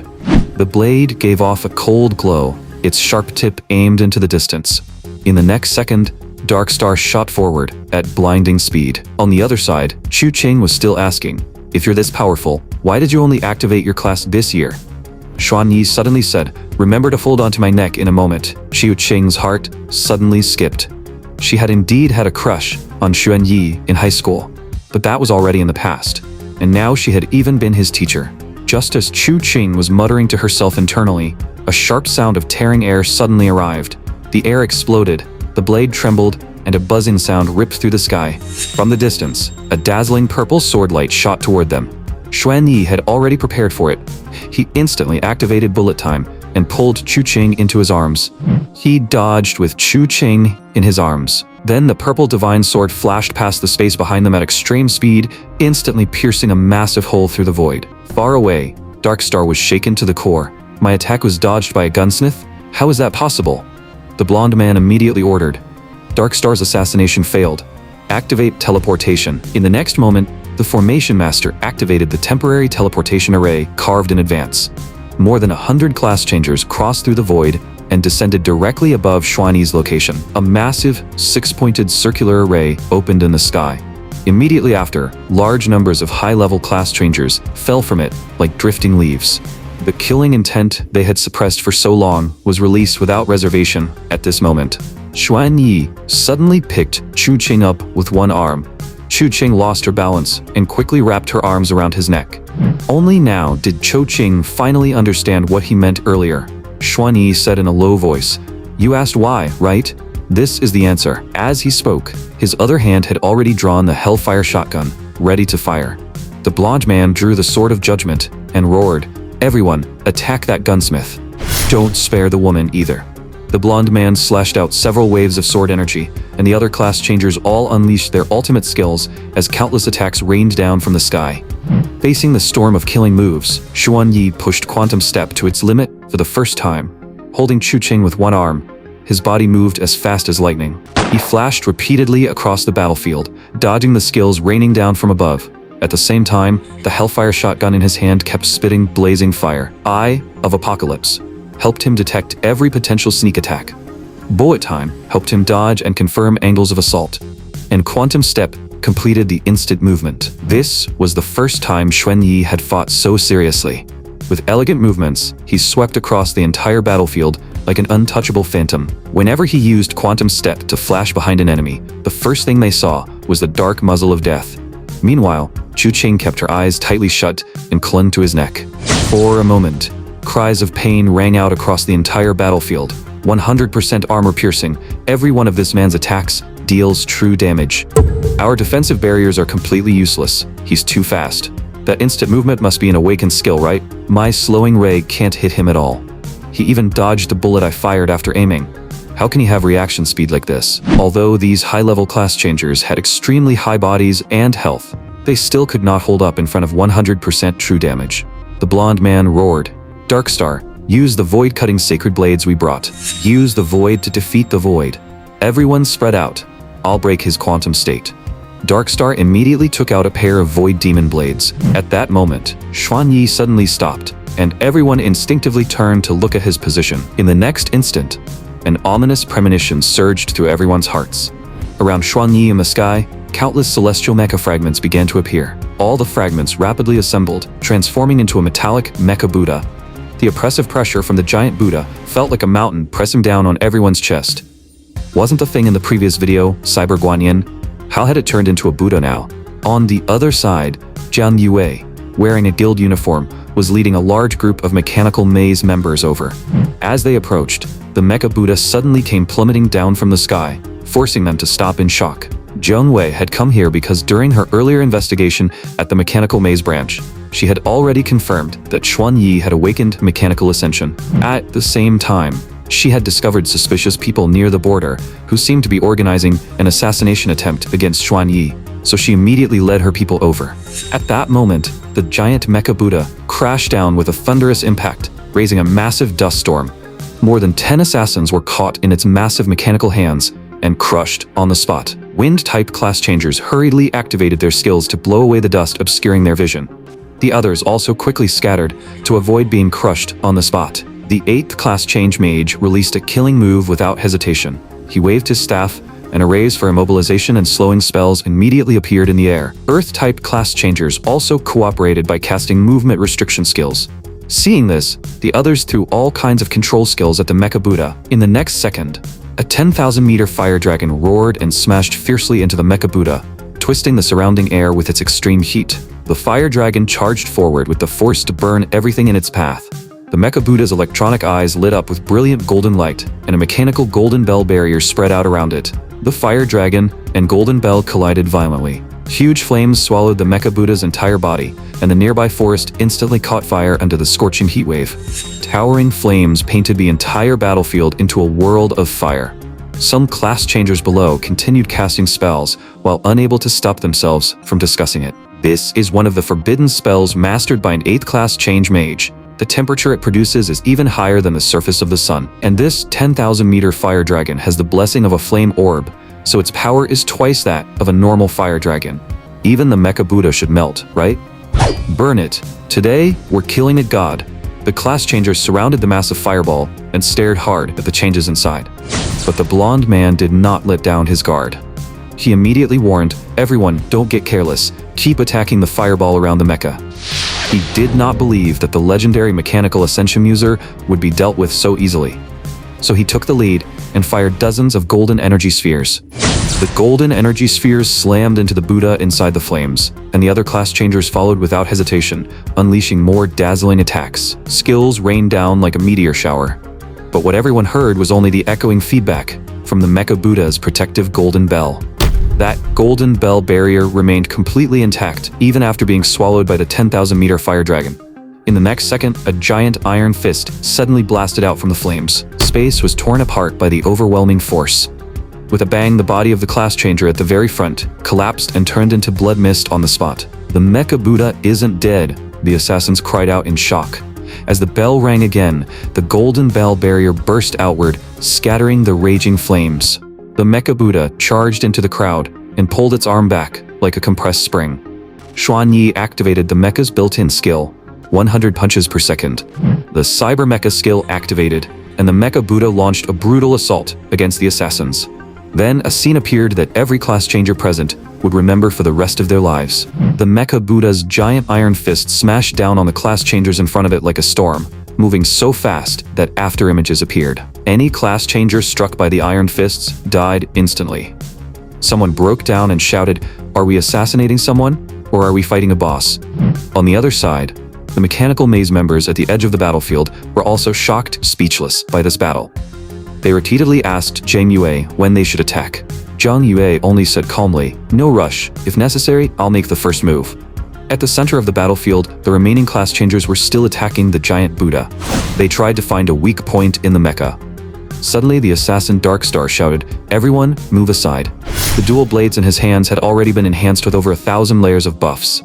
The other class changers quickly moved away, while Darkstar spun forward toward the Mecha Buddha at extreme speed. He carved long grooves into the metal arm, all the way up to the back of the Buddha's neck. But the Mecha Buddha activated the golden bell barrier again and blocked his full power strike. Immediately after, brilliant red light burst from the Buddha's eyes, and its powerful laser eyes swept across the entire battlefield. The other class changers dodged the laser attacks while preparing to surround it again. But the Mecha Buddha suddenly stopped attacking and strangely clenched its giant metal hand. In the next second, it snapped its fingers heavily with a crisp sound. Rumble. The bodies of the class changers who had died earlier, or who still had enchanted bullets left inside them, split open at the same time. Endless white light erupted from within them, and a world-shaking explosion rang out as dozens of class changers were sent straight to the afterlife. None of them expected the explosive bullets to hit with that much force. Seeing the Mecha Buddha's body begin to crack apart, the foreign class changers immediately shouted, "Don't give it a chance to breathe. Die." While they thought victory was already theirs, Xuanyi activated the invisibility effect of his night cloak amid the flames and smoke, secretly taking Chuqing out of the Mecha Buddha. His real goal was to detonate the Mecha Buddha's internal energy system and bury every enemy inside a world-ending fire lotus. Meanwhile, the Mecha Buddha, now running on auto-attack mode, continued attacking the nearby foreign class changers without slowing down. None of them realized the gunslinger had already escaped from inside the machine. Xuanyi sneered. "So who's the one running now?" As soon as he said that, he gave the Mecha Buddha the self-destruct command. In the next second, the energy Sarira core inside the machine began to go berserk. That golden light. "This thing is about to self-destruct. Everyone, retreat," the blonde young man shouted. The other class changers instantly activated their movement skills. Just as they were about to flee the battlefield, Zhang Yue seized the perfect moment and unleashed her ultimate skill, Dimensional Domain Lockdown. A transparent cube suddenly appeared over the entire area. The cube instantly trapped both the enemies and the Mecha Buddha inside.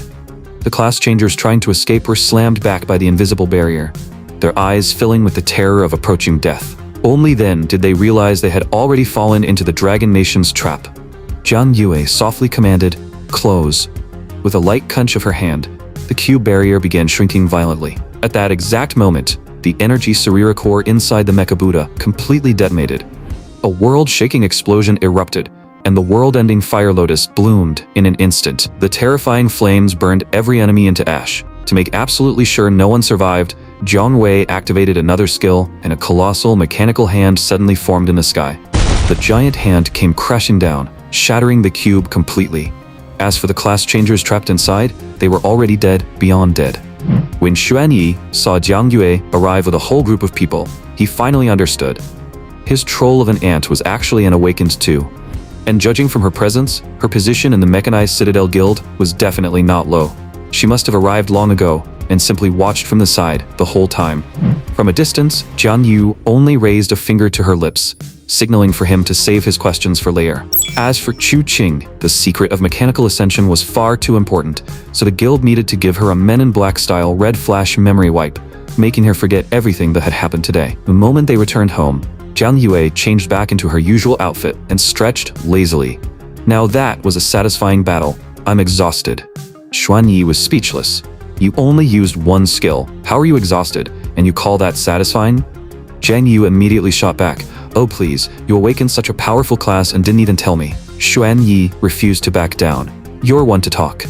I only found out today that you're a class changer too. Zhang Wei waved it off. Just an empty title. Nothing worth mentioning. Jiang Yue then asked, by the way, is your class Mechanical Ascension? Xuan Yi thought for a moment. I'm not sure if it counts, but those exact words do appear in my class talent. Jiang Yue nodded. After getting his confirmation, Jiang Yue finally relaxed. Then she began explaining the origin of Mechanical Ascension, as well as the connection between the Mechanized Citadel Guild and their family. Wait, Eternal Star God Xuan Gongjin is my grandfather? And Cyberlord Zhang Wanyao is my maternal grandfather? Then inside the Mechanized Citadel Guild, doesn't that make me, basically, a crown prince? Xuan Yi muttered in shock. I never thought that after living half my life like some lonely nobody, I was actually a long-lost rich heir. Jiang Yue gave him a wicked grin. The Forbidden Grimoire Society calls its heir the Spell Heir. The Skybreaking Martial Alliance calls theirs the Saint Heir. So, for the Mechanized Citadel, heh, that makes you the Gear Heir. From now on, you're Gear Boy. Shan Yi's face darkened. Auntie, keep this up and you'll be hearing from my lawyer. Jiang Yu laughed enough and finally got serious. Alright, I'll stop teasing you. This storage bracelet was left for you by your mother before she disappeared. The storage space inside is over 10,000 cubic meters, much bigger than the one you're using now. Tomorrow, I have to attend a meeting and handle a few things. The day after tomorrow, I'll take you back to our old family home. Xuan Yi nodded, then returned to his room, preparing to transfer everything from his old storage bracelet into the new one. But the moment he checked inside, he froze. Huh? There are still things in here? Only then did Xuan Yi realize that the storage bracelet his mother left behind contained quite a few items. Aside from a large number of precious HP recovery, mana recovery, and life-saving items, there were also 2 special items in a sealed state. The first was the legendary Dwarf Artisan Summon Token. It could be used after the 4th class advancement to summon a legendary dwarf artisan, who would craft one top-tier piece of equipment for free. When Xuan Yi saw that description, a sharp gleam appeared in his eyes. After all, dwarves were known as the greatest craftsmen in the entire universe. This token could even summon the strongest blacksmith among the dwarves to personally forge equipment for him. As for the other item, it was an Abyss Party invitation, which could only be used after reaching at least the 5th class advancement. It allowed one person to pass through a space-time wormhole and arrive at the Demon Realm Abyss to fully enjoy the carnival. An invitation to the Demon Realm, the place said to stand on the same level as the Celestial Realm. Xuan Yi had long heard of the 2 high-ranking regions, the Celestial Realm and the Demon Realm. It was said that only a tiny number of class changers ever obtained invitations to those places. The monsters there were all terrifyingly powerful. But those regions were also filled with all kinds of top-tier items, materials, and equipment. For example, on ordinary planets, items that restored mental energy were not exactly rare. But the truly top-grade mental energy resources were usually found only in the Celestial Realm or the Demon Realm. For anyone strong enough, those places were the real treasure vaults. It seemed he still needed to keep leveling up before he could learn more. After checking the 2 items, Xuan Yi sorted out a large pile of equipment and items from the old storage bracelet that he did not currently need. He listed them at a small discount, and they sold almost immediately. Early the next morning, he headed to the class advancement hall to submit his task. After breaking through the 2nd advancement level cap, a class changer would receive an additional 2,000 attribute points. They would also be able to learn the Awakening Ultimate skill of their 3rd advancement class. Congratulations on completing your class advancement task. You have 2 available class paths. Option 1, World End Gunslinger, Master of Hyperdimensional Firearms Technology. This path allows you to launch supreme strikes against your targets. Option 2, Primordial Gunslinger, where all gun skills develop towards supreme single-target attacks. Xuan Yi quickly made his choice. After the selection was confirmed, the system announced that Xuan Yi had advanced into a World-End Gunslinger and received 2,000 attribute points. The points were automatically distributed according to his Gunslinger class, and the moment the advancement fully ended, his level, which had been stuck at the 2nd advancement cap of level 130, instantly rose to level 131. His skin, flesh, and entire body felt as if they had been reborn. Xuan Yi moved his body excitedly. Now I can finally try out hero-grade equipment. Then he immediately equipped his best available gear. Hero-grade equipment really is different. Even the outfit looks way more premium now. Right after that, Xuan Yi opened his skill tree panel with excitement. Among all the awakening skills, one skill stood out more than anything else. Fission Orbital Cannon. The user could summon a fission orbital device above any visible location. The device would then drop a fission cannon strike on the designated target point. Learning the skill cost 1 billion purple gold coins, and Shanyi chose it without hesitation, summoning a nuke with a wave of my hand. Now that is every guy's ultimate dream, and fission orbital cannon paired perfectly with the Eye of Apocalypse. As long as he wanted to, it was basically the same as being able to lock onto any corner of the world and launch a devastating orbital strike. On top of that, after reaching the third advancement, his mental power was already strong enough to release 2 awakening skills in a row. Once everything was handled, Xuanyi turned and left the class advancement hall, ready to find a new place to continue leveling up. But just as he stepped out of the hall, someone called out to him. "Hey, you from the mechanized citadel, hold up." Xuanyi turned back. "What do you want?" The other person laughed. "Haha, we hired a diviner earlier and found out there's a treasure mimic somewhere in this city. If you're interested, you can cooperate with us and search for it together." A treasure mimic was an extremely rare and special monster, with treasures hidden inside its body. As long as a class changer damaged it, the mimic would spit out all kinds of precious equipment and items. If they managed to kill it, the rewards would be even greater. However, this monster had countless escape methods. Xuanyi glanced at them and judged that they were probably physical cultivators from the Skybreaking Martial Alliance. They lacked proper crowd control skills, which was why they wanted to cooperate with him. Xuanyi refused directly. "I'll pass on the cooperation for now. I have something else to do." The man immediately got anxious. "What? Are you in a rush to go home and play with your little toys? What could be more important than a treasure mimic? If you join us, how do you want to split the rewards?" The other side quickly added, "We'll pay you purple gold coins based on your level and performance, using the current market rate." That one sentence made the surrounding spectators burst into laughter. After all, this was a member of the Mechanized Citadel Guild. How could anyone think a few purple gold coins would be enough to hire him? Anyone with half a brain could tell these people were just trying to get free labor. Xuanyi said calmly, "You can't afford me. Besides, my time is worth far more than yours." The other man's face darkened. "What's that supposed to mean?" A burly man in a white martial arts uniform stepped forward and raised his palm, about to shove Xuanyi. But Xuanyi simply shifted sideways, grabbed the man's wrist, and used his own momentum against him. At the same time, Xuanyi hooked his foot behind the man's leg. With over 20,000 points in strength, he easily threw him to the ground. When another man in a white martial arts uniform saw his companion get dropped, he immediately stepped forward in anger. But the black-clothed leader raised a hand and stopped him. This was no joke. At such close range, how could a gunslinger possibly react that fast? And how did he pull off such a clean counterattack? Just as everyone thought things were about to spiral into a full fight, a sharp female voice suddenly rang out. Zhang Linglong arrived at the scene, riding a golden lion. The men's expressions changed at once. "Zhang Linglong, why are you here?" Zhang Linglong said coldly. "What are you two doing here? Trying to cause trouble for a member of the Mechanized Citadel Guild? No. We just failed to reach an agreement with this brother about cooperation.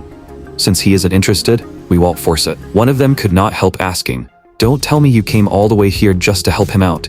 At that moment, Zhang Linglong's emotions were extremely complicated. As a fiercely independent modern woman, her life motto had always been to never team up with men. But after coming into contact with Shanyi, she discovered that although his level was not high, his strength was anything but ordinary. If she teamed up with Xuanyi and accepted a new class advancement task, then maybe his lower level would also lower the difficulty of the mission. That might help her finally break through her bottleneck. But how was she supposed to say something like that out loud? If people found out, wouldn't she look like a massive hypocrite? After struggling internally for a long while, Zhang Linglong decided to test his strength first. "Xuanyi, how strong are you?" Xuanyi answered calmly, "Very strong." Zhang Linglong pressed on. "When you say strong, how strong exactly?" Xuanyi said flatly, "Strong beyond the limits of your imagination." Hearing this, Zhang Linglong felt slightly relieved, but she still hesitated for a long time and could not bring herself to speak. Seeing this, Xuanyi turned to leave. "If there's nothing else, I'll be going." Zhang Linglong quickly called out, "Wait, can you team up with me? I have a class advancement task to complete." Xuanyi finally understood and could not help laughing. "So you want me to carry you through your advancement?" No wonder she had been acting so awkward.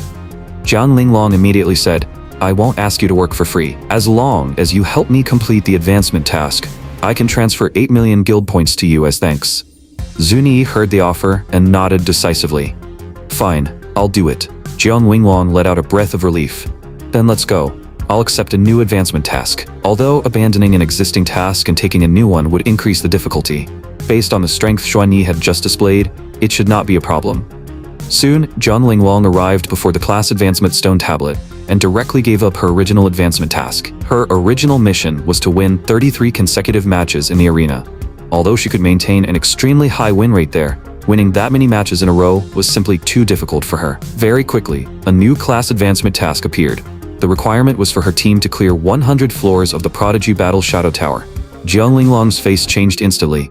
How? How could this happen? If the difficulty rating of her original mission was 0.0001, then the difficulty rating of this new mission was 100. Faced with the requirement to clear 100 floors of the Prodigy Battle Shadow Tower, Zhang Linglong's legs went weak, and she collapsed to the ground. The legendary Prodigy Battle Shadow Tower was a place where challengers fought the remaining shadows of top Prodigy class changers from past generations. The level of each Prodigy Battle Shadow would automatically adjust to the challenger's current level.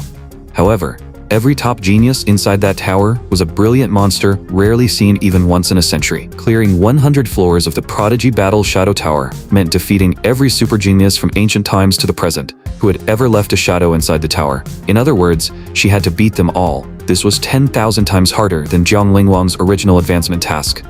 But Xuan Yi remained calm. "Let's go. Why are you still standing there?" Zhang Linglong asked shakily. "Are you really confident you can clear it?"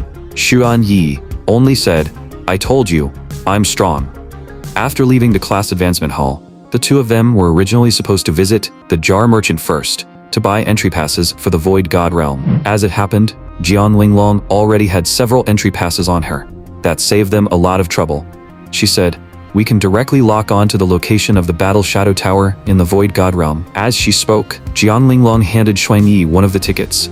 With a flash of light, the two of them were instantly teleported near the Prodigy Battle Shadow Tower in the Void God Realm. Before them was a wasteland surrounding an ancient tower. Large stretches of exposed brown rocky mountains formed a sharp visual contrast with the golden forest in the distance. Beside the Prodigy Battle Shadow Tower, the area was already packed with people. Over 10,000 young men and women had gathered there. Someone could not help exclaiming, "This is insane." The spell heir from the Forbidden Grimoire Society has already reached 90% progress on the first floor. I wonder if he can break through today. He's only 10% away. That mage from the Forbidden Grimoire Society has a real chance of clearing the first floor this year. Chunan from the Sky-Breaking Martial Alliance has also entered the tower to challenge the Genius Shadow, but his progress still isn't as fast as the mage's. Everyone present stared up at the towering ancient structure with awe in their eyes. Not long after, the first floor of the tower suddenly lit up. A handsome young man in a mage robe was teleported out. He was the spell heir of the Forbidden Grimoire Society, the one who had almost cleared the first floor. Back then, he had reduced the Genius Battle Shadow on the first floor to its final 10% HP and nearly defeated it. After the spell heir came out, he watched his previously leading record gradually disappear. Replacing it was Chunan's tower progress, which had reached 75%. Anyone who entered the Prodigy Battle Shadow Tower would face a personalized Prodigy Battle Shadow inside the tower's internal world. The Battle Shadow would be the same level as the challenger, so the tower would not gain an unfair level advantage. If a challenger defeated the Genius Battle Shadow on the first floor, that challenger would replace the first floor shadow. If a challenger defeated the Genius Battle Shadow on the second floor, they would take its place and leave their own Battle Shadow behind. The original second floor shadow would then be pushed down to the first floor. Because of this rule, even the first floor Genius Battle Shadow a challenger faced was still a genius among geniuses from the past. This 100-floor Prodigy Battle Shadow Tower had gone several years without anyone breaking past the first floor. At that moment, the first floor of the tower lit up once again. This time, the person eliminated from the tower was Chunan from the Sky-Breaking Martial Alliance. Chunan's expression looked terrible. The difficulty of the first floor is ridiculous now. People from our era can basically forget about getting rewards from the Prodigy Battle Shadow Tower. He had given it everything he had, but he still could not defeat the Genius Battle Shadow on the first floor. Someone whispered, "I remember that the Puppeteer Genius Battle Shadow on the first floor belonged to a super genius from 30 years ago, right?" Unfortunately, not long after he left his Battle Shadow in the tower, he died. It makes sense that even the first floor is this hard when the opponent is a once-in-an-era monster like that. Since Chunan reached 75% this time, maybe he'll do better next time. He'll succeed eventually. Many people present comforted the eliminated Chunan, though most of them were really just trying to curry favor with the Sky-Breaking Martial Alliance. Zhang Linglong's face turned pale as she listened. Other people could not even clear the first floor. Yet her class advancement task required her to clear all 100 floors. Xuan Yi, however, had no intention of wasting time. Let's go. He casually hooked an arm over Jiang Linglong's shoulder and entered the Prodigy Battle Shadow Tower together with the other challengers. Inside the tower was a desolate Gobi battlefield. Two semi-transparent young class changer shadows stood at the center of the battlefield. Their bodies had both been transformed into half-puppet forms. They were the first floor guardians of the Prodigy Battle Shadow Tower. Because Xuan Yi and Jiang Linglong were challenging as a team, the tower generated 2 Prodigy Battle Shadows. Their levels were also calculated according to the highest level member of the challenger team. That meant both guardians were also at the peak of the 4th advancement. In the next second, the battle erupted. Transparent threads wrapped around both Genius Shadow's hands, and they pressed downward violently. Countless transparent threads seemed to connect with the heavens, and 40,000 black puppets rapidly fell from the sky. Jiang Linglong immediately activated the mechanical barrier on her equipment and shouted, "Help me block these puppets. I'll rush up and take one of them down first." After saying that, she quickly drew her golden greatsword and prepared to charge forward. But Xuan Yi's gaze sharpened as he drew the twin guns at his waist. No need to make it that complicated. He activated Quantum Step, and his figure instantly closed in on the 2 guardians. In the next moment, violent flames erupted from the muzzles of both guns. Then, Xuan Yi spun backward through the air, continuously firing bullets at the 2 puppeteers. Shell casings scattered everywhere as the storm of gunfire almost instantly riddled the 2 puppeteers with holes. Jiang Linglong's pupils shrank in shock at his movement skill. But before Jiang Linglong could even recover from her shock, Xuan Yi realized things were not that simple. A ring of intense black light suddenly erupted from the bodies of the 2 puppeteers, and they recovered in the blink of an eye. Immediately after, 2 puppets falling from the sky exploded one after another. Xuan Yi quickly understood what was happening. This was a damage transfer skill. These 2 puppeteers could transfer the damage they received to puppets within a certain range, letting the puppets take the hit for them. As expected from battle shadows left behind by legendary prodigies. No wonder so many class changers had challenged the first floor and failed. The class strength of these puppeteers was simply not something ordinary geniuses could compare with. In the next second, all 40,000 puppets landed on the ground, and every single one of them charged at the challengers like mad. Jiang Linglong swung the giant sword in her hands and fought desperately against the puppets on the ground, trying to carve out a path of survival. Xuan Yi swept down every puppet that lunged at him while continuing to fire at the 2 puppeteers. All around them, puppets kept exploding as they took the damage in their place. The 2 Genius Battle Shadows activated damage transfer again, shifting the gunshot wounds onto their puppets. After realizing how powerful Xuan Yi was, they decisively changed targets and aimed at the weaker Jiang Linglong. The 2 puppeteers crossed their hands, and transparent yet incredibly tough threads lashed out instantly. The threads tried to wrap around Jiang Linglong's body, but she immediately raised her golden greatsword and cut them apart. However, several more puppets rushed toward her right after that, tightly grabbing her legs and forcefully locking down her movement. Then, the transparent threads struck again, forming a perfect bind. If there had only been one genius puppeteer, Jiang Linglong was confident she would not have been this passive. But the 2 Genius Battle Shadows coordinated flawlessly, leaving her almost no room to fight back. In the next moment, thousands upon thousands of arrows shot out from the puppet's arms, all aimed at Jiang Linglong's body. Xuan Yi spun the twin guns in his hands at high speed and was about to rush in to save her, but then he suddenly remembered something. His steps came to a halt. In the next second, the black arrows struck the immobilized Jiang Linglong. A ring of protective light appeared around her body, and she was eliminated from the tower. The 2 puppeteers reloaded their mechanical arrows, then turned toward Xuan Yi's position with a provocative look in their eyes. Xuan Yi slowly spun the guns in his hands and said coldly, "What are you looking at? Now it's my turn."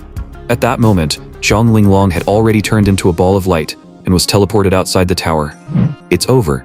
Now, Xuan Yi is the only one left. After all, the greatest difficulty in challenging the tower as a team was that once a teammate got eliminated, the remaining person would still face the difficulty level of a team challenge. In other words, as long as Xuan Yi was in team mode, he would always have to face Genius Shadows at the peak of the 4th advancement inside the tower. And the key point was, there were 2 of them. Jiang Linglong lowered her head, full of guilt. "It's all because I was too weak."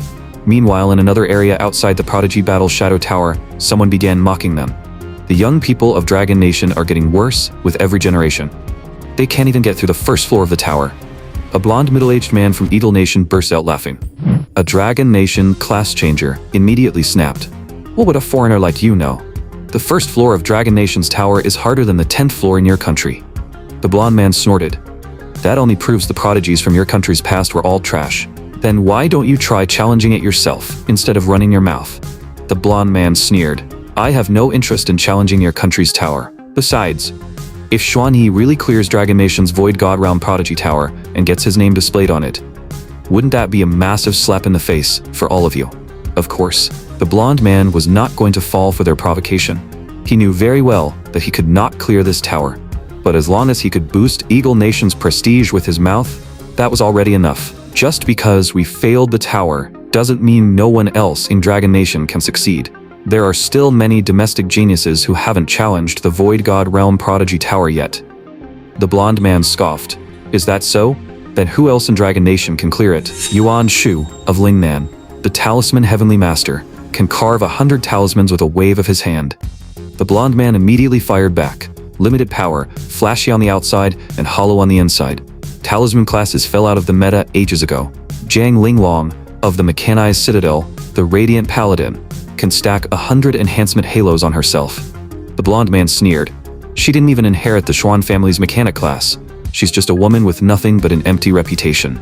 Ling Lan of the Yubei Forbidden Grimoire Society, the God-slaying flame mage, can summon divine flames with every gesture. The blonde man continued mocking. All offense and no defensive shield. Her mental power can barely sustain the cost of those flames. In the end, she's basically a glass cannon. Every time someone named a current Dragon Nation genius, the blonde middle-aged man immediately shot them down. Many talented class changers present would have rushed over and beaten him senseless already if he were not wearing 6th advancement equipment. Someone gritted their teeth and said, then what about the arena god Wu Shuang, who won 100 matches in a row? Surely he can clear the tower. Right. Which guild in Dragon Nation is Wu Shuang from? Why have we never heard of someone like him before? At that exact moment, the Prodigy Tower suddenly began shaking violently. Even the nearby ground trembled like a magnitude 3 earthquake, frightening everyone on the scene. The first floor of the tower began glowing with rainbow light, and the progress screen projected the result almost instantly. The puppeteer Gina's Battle Shadow had disappeared. First floor guardian of the Prodigy Battle Shadow Tower, Wu Shuang. When everyone saw the guardian's name clearly, they instantly remembered the terrifying incident that had happened in the arena that day. Wu Shuang? How is that possible? Meanwhile, Wu Shuang's name shot upward like a rocket. 2nd floor, 3rd floor, 4th floor, 7th floor. His ranking skyrocketed all the way up, and everyone present was stunned by this unprecedented speed. Holy crap, is this guy even human? Inside the Prodigy Tower at that moment, 2 genius battle shadow shapeshifters had transformed into dragons. 9 colored giant dragons descended across the sky, roaring furiously as a world-ending sea of lightning crashed down, attacking the challenger below. Xuanyi hovered in midair, spinning backward as he opened fire wildly in every direction with both guns. Bullets and shell casings poured down from the sky like a storm. The 2 giant dragons were riddled with bullet holes, roaring in rage as their claws tore toward Xuanyi with enough force to rip the heavens apart. But Xuanyi moved like a ghost, easily dodging both dragons' attacks. Then, using the passive effect of Supernova Nuclear Blast, he threw out more than a dozen Celestial Tech grenades in succession. The explosions roared even louder than the thunder. The 2 dragons were blasted into serious injuries and crashed from the sky to the ground. Yet, after forcing themselves back up, they still refused to give in and charged at Xuanyi again. Xuanyi merely raised one hand and snapped his fingers. In the next second, the enchanted bullets lodged inside the genius battle shadows erupted with boundless light. With a deafening boom, the 2 dragons were completely swallowed by flames that shot into the sky. They were utterly annihilated. Riding the shockwave from the explosion, Xuanyi continued charging toward the higher floors. What followed was another round of overwhelming domination. Outside the Prodigy Battle Shadow Tower, everyone was stunned speechless by his brutally fast climbing speed. Oh my god.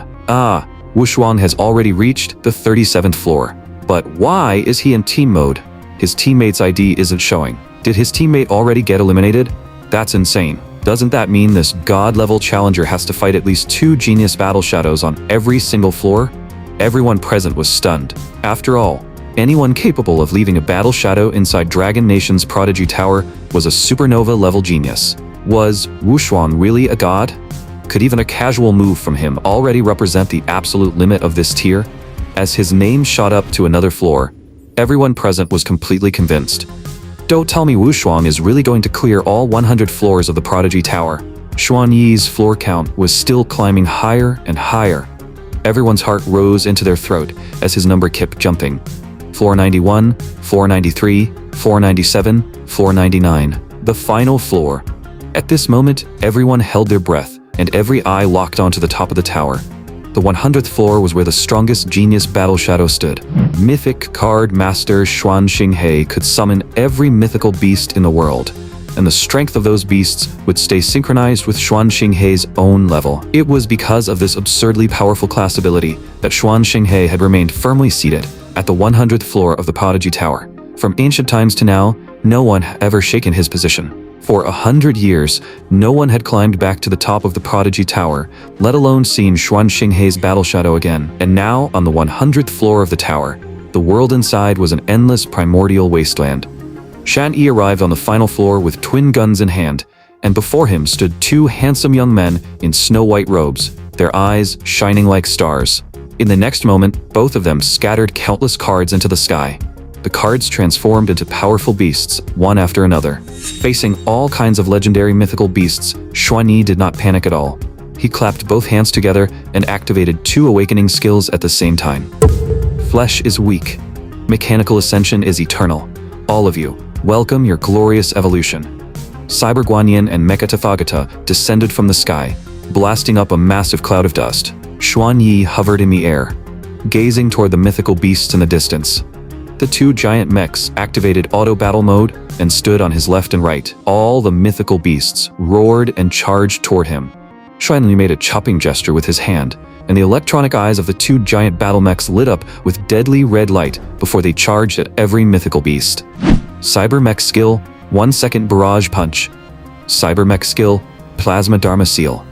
As his voice fell, Cyber Guanyin's Gaozen arms rapidly struck out Plasma Buddhist seals, attacking the beasts in the sky. A glowing mechanical halo appeared behind Mecha Tathagata as it charged straight to the front line, meeting the incoming monsters head-on. A barrage of mechanical punches rained down like a violet storm, smashing into the monster horde. The fists smashed into the charging beasts, moving so fast that only afterimages remained. Wherever the giant Buddha passed, flesh and blood flew everywhere, turning the battlefield into a scene from hell. The moment the beasts' bodies were blown apart, blood poured down from the sky like a storm. Bathed in the rain of blood, the red light in the Mecha Buddha's electronic eyes burned even brighter. The two genius battle shadows could not help taking a step back. They were both frightened by the terrifying Buddha statues he had summoned, but they quickly issued commands to the two powerful card summons.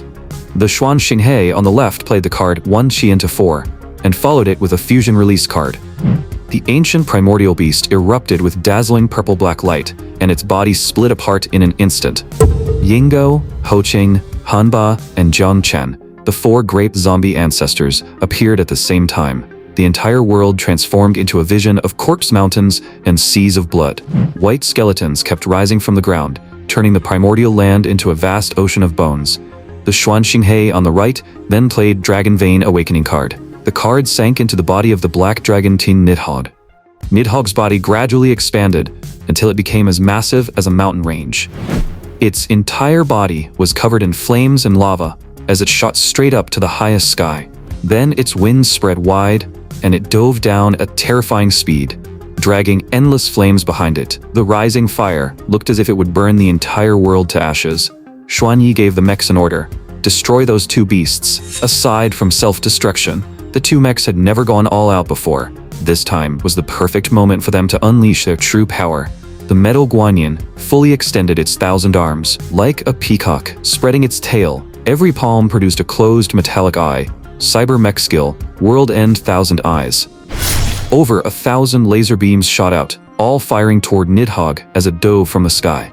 The Black Dragon King's thick scales were pierced by high-powered plasma lasers. Countless laser beams filled the sky, completely unstoppable, riddling the Black Dragon King's body with holes. At the same time, on the other side, Mecha Tathagata strode toward the four zombie ancestors. The four zombie ancestors released death rays at the same time, blasting toward Mecha Tathagata. A golden electronic barrier appeared around it and deflected the incoming death rays. Immediately after, Mecha Tathagata reached out with both hands and slammed them down, The 4 zombie ancestors were slapped into its palms. But even after taking such force, they still did not die. Trapped in its hands, the 4 corpse kings kept attacking, trying to break out. Mecha Tathagata then threw them into the air on purpose, bent its fingers into a hand seal, and activated Cyber Mech skill, Titanium 5-Finger Mountain. Space tore open. A pair of enormous mechanical arms reached out from the void and descended toward the 4 corpse kings in midair. At the moment of impact, the mechanical arms activated their memory metal trait. They transformed into the shape of a giant mountain. Then a massive black titanium 5-finger mountain appeared, sealing all 4 corpse kings inside it. The pupils of the 2 genius battle shadows shrank sharply. After exchanging a glance, they each brought out a red card even more dazzling than a gemstone. Their HP instantly dropped to the minimum of 1%. This was the red card Xuanxinghei's battle shadows had drawn by paying 99% of their lives. The 2 cards fused strangely in the air, releasing overwhelming pressure. An indescribable crimson demon god body began to appear. Twin, world-ending Lotus, Cyber Guanyin, and Mecha Tathagata, the 2 mechanical divine Buddhas, leaped to the highest point in the sky and entered a seated enlightenment posture in midair. Their mechanical bodies began falling away, revealing 2 energy Sarira cores shining with brilliant Buddha light. The energy Sarira seemed almost quantum entangled, close yet distant, constantly rotating. As the energy Sariras shuddered, blinding white light seemed to swallow and erase the entire world. 2 overlapping, world-ending fire lotuses emerged, destroying all the surrounding mountains and terrain. The system notification appeared. Xuanyi has defeated the 100th floor guardian. Title obtained, Peerless Under Heaven. Rewards obtained, Limitless Sacred Fruit, and Shadow Treasure Chest. Immediately after, the Prodigy Battle Shadow Tower flowed with the brightest rainbow divine light. The moment the light screen projected the result, everyone erupted into thunderous cheers. They had witnessed a historic moment. A full Void God Realm announcement rang out. A new 100th floor guardian has appeared in Dragon Nation's Prodigy Battle Shadow Tower, Wushuang. In other corners of the Void God Realm, class changers all looked shocked and doubtful. Everyone turned their gaze toward the distant location of the Prodigy Battle Shadow Tower. They could not believe that in this era, someone had actually defeated every supernova-level genius. A prompt appeared on Zhang Linglong's panel. Your teammate has left the Void God Realm. Do you want to cancel team status? After she selected no, even her heartbeat seemed to slow for a moment. He had defeated every prodigy from every generation and had already returned to reality. But now, what kind of feeling was she supposed to face him with? At this moment, near the class advancement hall in Galaxy City, while waiting for Jiang Linglong to return, Xuanyi equipped the new title Peerless Under Heaven, directly gaining 7,111 attribute points, as expected, from the reward for being first among all prodigies. The boost was insanely powerful. Then he checked his storage bracelet again. Inside were the other rewards he had received from clearing the Prodigy Tower. The Limitless Sacred Fruit, which could instantly restore all stamina and mental power. Ordinary sacred fruits could only restore 10%, 20%, or 30% at a time. Then he looked at the final item, the sealed Shadow Treasure Chest. To break the seal, he had to kill 100 evil spirits. After opening it, there was a chance to obtain a random item he currently needed. Looking at the item description, Xuanyi rubbed his chin and thought it over. He would focus on killing evil spirits first. Once he broke the chest seal, if there was something he especially needed, he could open it and give it a try.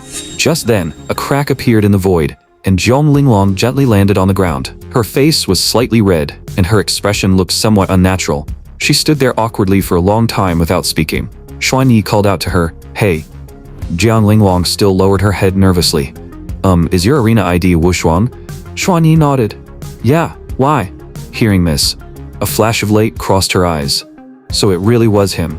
You really are the arena god. After a brief exchange, Zhang Linglong also went to the class advancement hall and submitted her task. Officially becoming a 5th advancement class changer, I finally broke through. Zhang Linglong's entire body was bathed in radiant light. Breaking through the 4th advancement gave her an additional 4,000 attribute points. Her entire aura became even more ethereal and fairy-like. After the advancement ended, Zhang Linglong fulfilled her previous promise and transferred 8 million guild points to Xuanyi. After the 2 of them added each other's contact information, Zhang Linglong summoned her golden lion and said goodbye to Xuanyi. With that matter settled, Xuanyi's next focus was still leveling up and a shadow treasure chest. He opened the internet and shifted his attention back to news reports about evil spirits. Level 600 evil spirits, the black and white twins, had appeared. The northwest border near Mount Everest was in crisis. The evil spirit Queen Bee was hatching large numbers of demonized evil spirits. The Necro Knight had grown a new head and was gathering power in South Wasteland Canyon.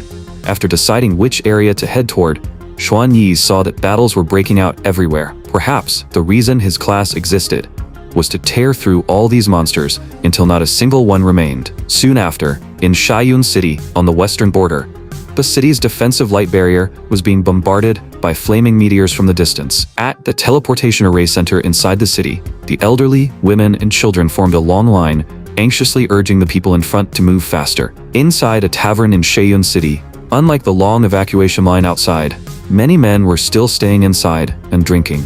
Evacuation came with all kinds of conditions, such as being elderly, weak, a woman, a child, or an immediate family member of a class changer. The middle-aged men waiting in the tavern still had wives and children standing in line, but they themselves no longer had the right to keep waiting for evacuation. On the central light screen inside the tavern, a war correspondent's live broadcast was playing. The war correspondent on the screen kept reporting good news. Yet inside the huge tavern, not a single customer looked happy because of the so-called good news. They all knew that if the situation were truly good, the front line would not have been pushed back 20 miles by monsters. Xuan Yi sat in a corner of the tavern, browsing through his skill tree. One awakening skill caught his attention: Nano Body K1000 type. It could be learned by spending 1 billion purple gold coins. After learning it, he could use his consciousness to turn his body into nanoparticles at any time. He could also use his consciousness to make the nanoparticles take any shape or restore matter to its original form whenever he wanted. Later, he could spend another 1 billion purple gold coins to upgrade Nanobody K1000 type. After the upgrade, new changes would appear. So there really was nanotechnology. Maybe this was the beginning of mechanical ascension. You have spent 1 billion purple gold coins and successfully learned Nanobody K1000 type. You have spent 1 billion purple gold coins. Nanobody K1000 type has been upgraded to Nanobody K3000 type. K3000 type now has the devouring effect of nanobugs. After activating nanoform, you in nanoparticle state can decompose any object. Decomposed objects will be converted into nanoparticles. This reminded Xuan Yi of the metal bugs from a certain sci-fi movie, constantly devouring and multiplying. Wherever they passed, nothing would be left alive. And after upgrading to K3000 type, the devouring effect of these nanobugs was probably even more terrifying than the ones in that movie. Sir, your drink. The elderly tavern owner carefully placed a glass of alcohol on the table. Xuan Yi asked, "Boss, at a time like this, you're still open? You're not planning to leave?" As he asked the owner, he was also watching the news playing in the tavern. In the battlefield footage, the Queen Bee was giving birth to large numbers of elite evil spirits that charged toward the battlefield. The war correspondent could no longer continue the broadcast and quickly cut the live feed before retreating to the rear. This tavern was left to me by my grandfather. Besides, I don't want to compete with young people for a chance to leave the city. The old tavern owner sighed and shook his head slightly. After seeing the evil spirit lord's approximate location on the news, Xuan Yi stood up. "Your drink is pretty good, boss, but I don't have time to enjoy it slowly. I'll come again next time." Before leaving, he placed a stack of purple gold coins on the table. The old man quickly said, "Young man, no charge today. The reason I'm still open today is mainly because I want to spend the end doing something I love. Right now, this city might not even survive. What's the point of taking money?" Xuan Yi smiled faintly. "It'll be fine." His meaningful reaction immediately caught the attention of the other customers in the tavern. Everyone stared in surprise at his back as he stood by the door. Xuan Yi said softly, "Mechanical ascension begins now." His body seemed as if it had been built from fine sand, gradually scattering into a substance like black lead powder. Someone cried out on the spot. "What the hell? Am I seeing a ghost in broad daylight?" He turned into powder. "Am I drunk? Is that a class changer skill? Then why have I never seen anything like it before?" Meanwhile, on the front line outside the city, a huge swarm of mutant worker bees was fighting against the class changers. Monsters filled the sky, rapidly pushing the battle line forward. The drone bees that had become evil spirit bodies were clearing the way at the front. Countless poison needles rained down from the sky like a deadly storm. New evil spirit drone bees incoming. Fall back now. Wait until the drones finish firing their poison needles, then retake the position. Mech users, provide cover. Priests, retreat first. Wait. What is that black fog? A massive cloud of black nanobugs surged over like a tidal wave. Wherever the nanobugs passed, all nearby vegetation withered and was devoured completely. What kind of monster is coming from the rear now? Some class changers sensed a huge danger, their faces turning pale with fear. We're finished. At that moment, countless black particles swept over them like a flood, and hundreds of class changers closed their eyes in terror. But after the wind howled past, everyone present was shocked to discover that nothing had happened to them at all. Look, those monsters are being absorbed and devoured by the black particles. One class changer looked toward the monsters and saw the overwhelming mass of black particles attaching to their bodies and devouring them. A knowledgeable mechanic took 2 steps back and sucked in a cold breath. Using his mechanical electronic eye, he discovered that these were nanobugs, even smaller than bacteria, and their strength was enough to devour elite evil spirits. At that moment, the nano army was rapidly expanding through constant consumption. The evil spirit drone bees on the battlefield fired their poison needles in vain. Against the invasion of the nanobugs, they had no countermeasure at all. Countless nanobugs attached themselves to the evil spirit drone bees, wrapping them into pitch-black masses. As the bees struggled, their bodies kept dissolving until they were completely absorbed into the nanobug swarm. What a terrifying thing. What exactly is it? The class changers stared blankly as the swarm of black nanobugs swept across the battlefield like a horde of demons. Report this to headquarters immediately. We need to support the other battlefronts first. The commander snapped back to his senses and spoke first. Now is not the time to wonder where these nanobugs came from. Everyone nodded and immediately split up to act. Meanwhile, Xuan Yi controlled the dense swarm of nanobugs to devour the monsters. While gaining massive amounts of experience, he also collected all the equipment the monsters dropped into a storage bracelet. In this way, he looted everything as he advanced toward the monster's lair.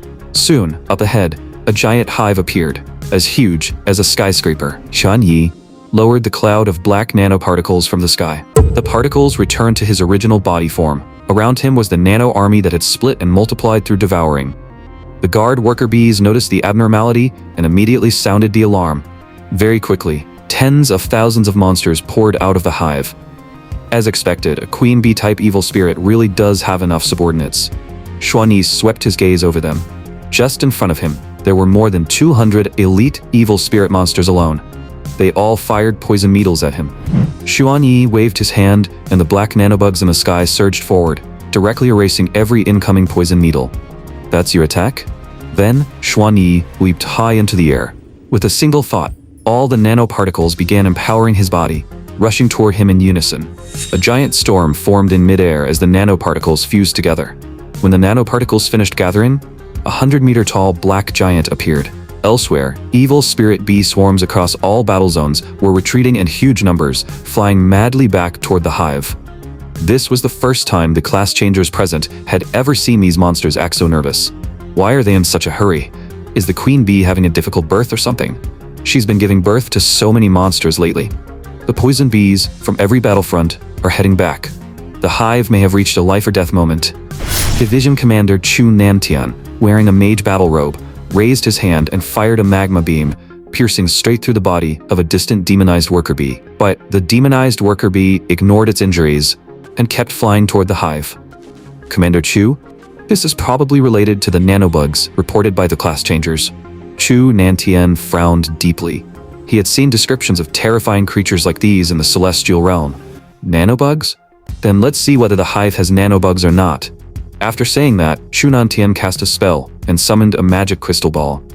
A vertical eye opened inside it. Scouting the situation ahead, the main hive of the evil spirit queen bee, a light screen projected the image. The moment it appeared, everyone was stunned by what they saw. A 100-meter black giant was smashing the hive apart. Near the entrance, all the poison bee monsters were attacking the giant like mad. Meanwhile, the queen bee could only flee from the hive in disgrace.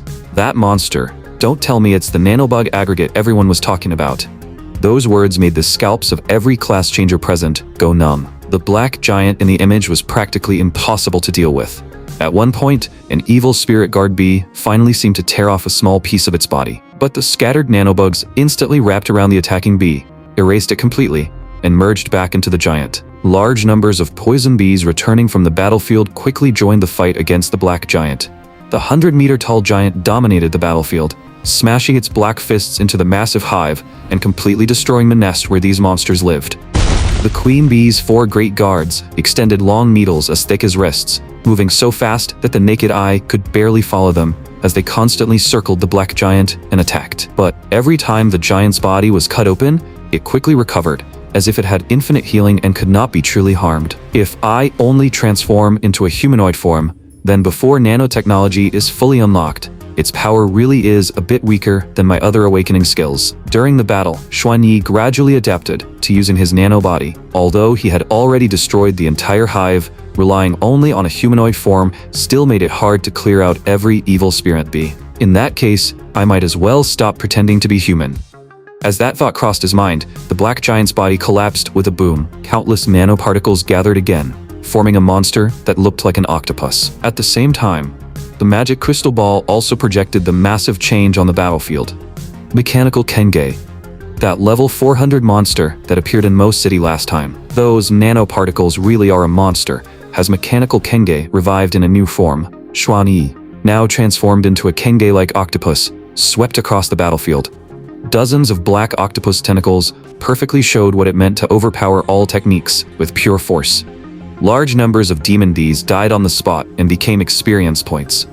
The Bee King guards finally realized how terrifying the creature before them was and no longer wanted to fight him. Since the monsters had already lost the will to battle, Xuanyi had no intention of keeping them around as punching bags anymore. Nano Tornado, the giant octopus body shattered with a roar, turning into countless black particles. Billions of particles covered the entire battlefield like a black sky. The tornado kept expanding. The storm tornado made from that nano octopus is starting to spread. Holy crap, this is terrifying. Even from this far away, my body is being pulled forward. Fall back now, or we're really going to get sucked into that storm tornado. The class changers on the battlefield activated their movement skills and quickly fled from the storm zone. At the center of the storm, century-old trees were uprooted and sucked into the violent tornado. The metal storm looked like a bridge between heaven and earth. What is happening? Is the apocalypse here? The citizens inside Sheiyun City looked up at the sky in shock. The world-ending scene made everyone shudder, but the sight only lasted a dozen seconds. Every living thing inside the storm had been erased by the nanobugs.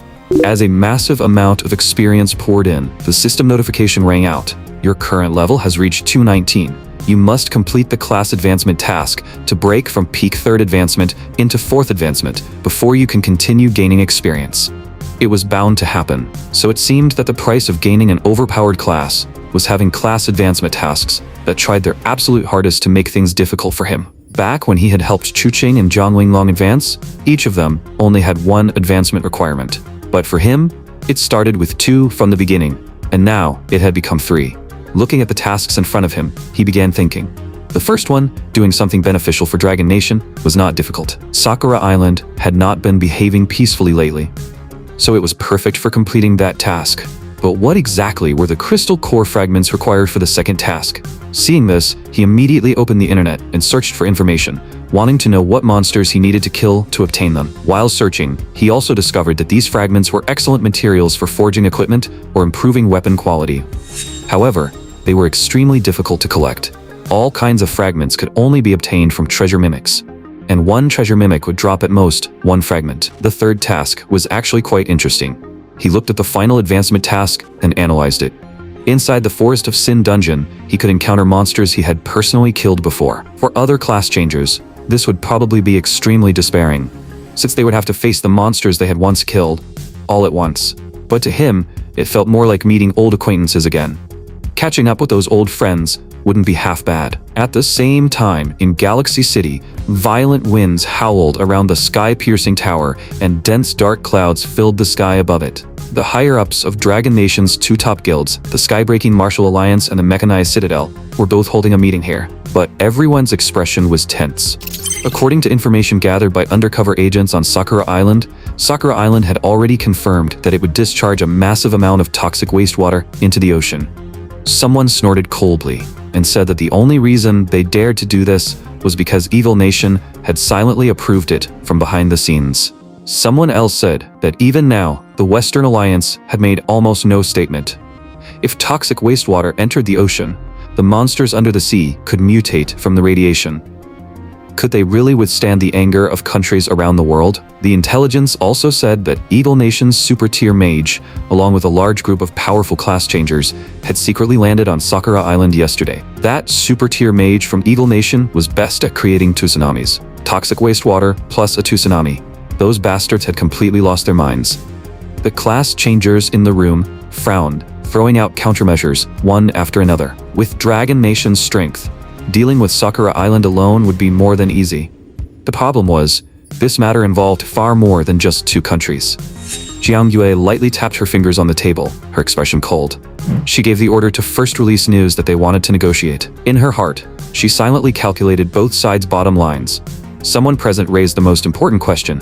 What if the other side refused to negotiate? Hearing this, Jiang Yue's expression instantly turned fierce.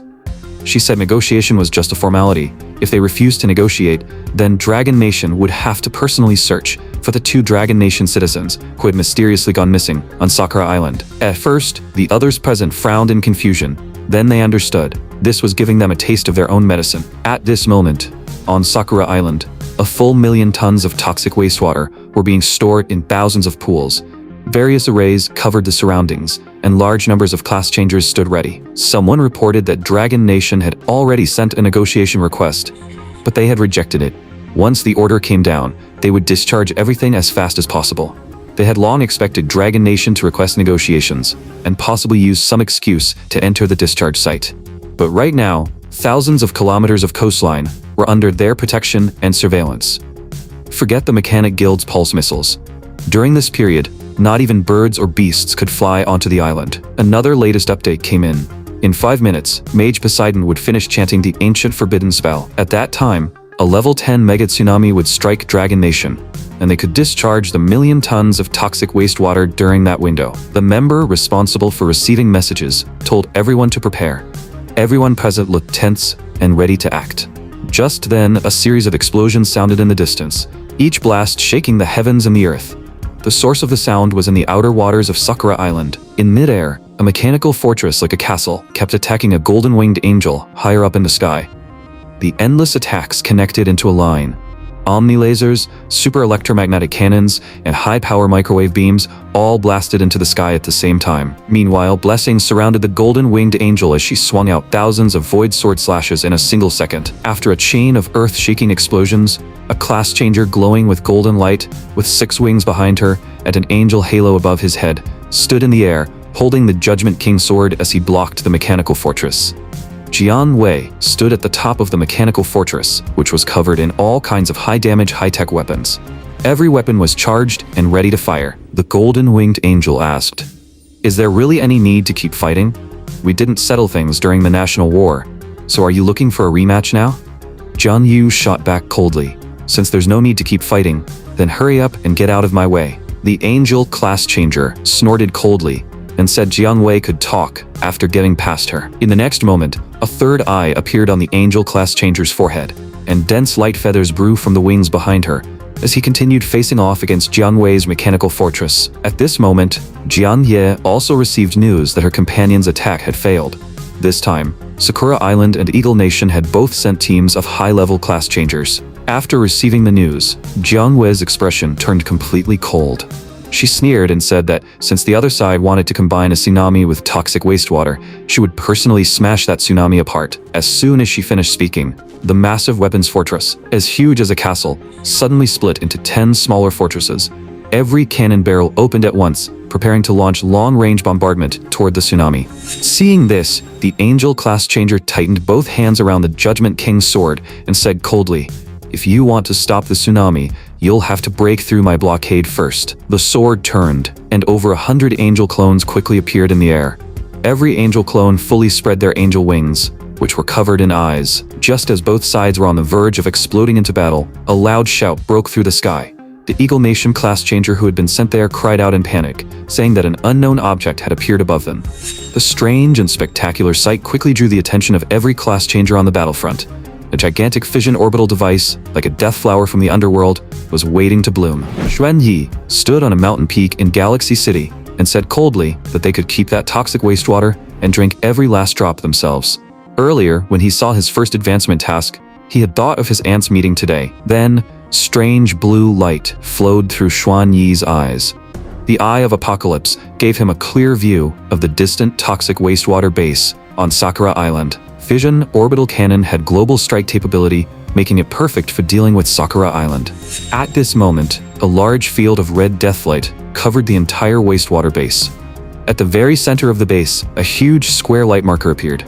The moment the massive fission orbital cannon crashed down, the class changers from Sakura Island and Eagle Nation showed pure terror on their faces, trying hysterically to shout something. But between heaven and earth, only one sound of truth remained. White light swallowed everything nearby, and the towering waves collapsed in an instant. All the energy arrays shattered across the ground like glass, and many class changers inside were vaporized instantly. The golden angel's pupils shrank sharply, and she raised her hand to summon heavenly hymn. Endless golden barriers appeared with cracks running across them, forcibly blocking the shockwave from the super explosion. High-level class changers in other areas also hurriedly used their strongest defensive skills to resist the world-ending impact. Someone cried out in terror, asking how a weapon of this level could appear above Sakura Island. Others hurried to confirm whether the resurrection arrays had worked, quickly contacting the class changers at the toxic wastewater base to see if anyone had revived. They had used powerful defensive arrays to stop outsiders from breaking in, yet an orbital cannon had still appeared over Sakura Island. That was basically a divine skill. Soon someone discovered that the other resurrection arrays had failed to activate before vanishing together with the Sakura Island class changers. Only the resurrection array of that Sakura Island officer had activated. The Eagle Nation class changer hurriedly reported the latest news. At the same time, inside the shattered toxic wastewater base, the Sakura Island officer roared that the orbital cannon had definitely been launched by a Dragon Nation class changer. He told Poseidon that he still had hundreds of thousands of tons of toxic wastewater hidden in his storage space, and Poseidon had to avenge them. Poseidon said that his ancient forbidden spell required chanting to summon the world-ending tsunami, but it had already been interrupted just now. The Sakura Island officer said they could forget the world-ending tsunami and just use chantless casting to create a normal tsunami. If even 30% of those hundreds of thousands of tons of wastewater hit Dragon Nation, it would be enough. Poseidon was completely stunned. He asked how, when they did not even know which mysterious class changer had just attacked, the other side could still want him to create a tsunami. Did their country have a death wish? If they could not use the strongest method and all of the toxic wastewater to strike Dragon Nation, then the meaning of the attack was already greatly reduced. Poseidon wanted to give up and go home, yet the other side was still insisting. Was this that old-school Sakura Island stubbornness? But the Sakura Island officer firmly believed that with a weapon that ridiculous, Dragon Nation definitely did not have a second one. Meanwhile, over the outer waters of Sakura Island, Jiang Yue looked at the mushroom cloud rising in the distance and gave a cold smile. After all, aside from her dear nephew, there probably was no other class changer who could pull off something this big. The angel class changer looked at the distant mushroom cloud, her face turning deathly pale. Everything they had done this time was ruined. She turned around and looked at Jiang Yu with an icy expression. But Jiang Yue said that the Western Alliance had finally done something satisfying for once.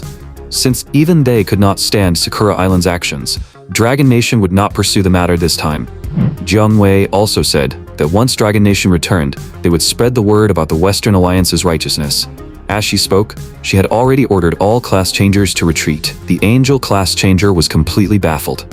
She knew the orbital cannon was definitely Dragon Nation's doing, but Jiang Yu was way too good at playing politics, actually pushing the credit onto the Western Alliance. The Angel class changer said coldly that when the next national war began, she would settle things properly with Jiang Yue. In the next moment, brilliant light shot into the sky, and 10 mechanical fortresses flew back like meteors, leaving long trails behind them. Just then, someone reported that Sakura Island still had more than 300,000 tons of wastewater left, and Poseidon was asking whether to continue.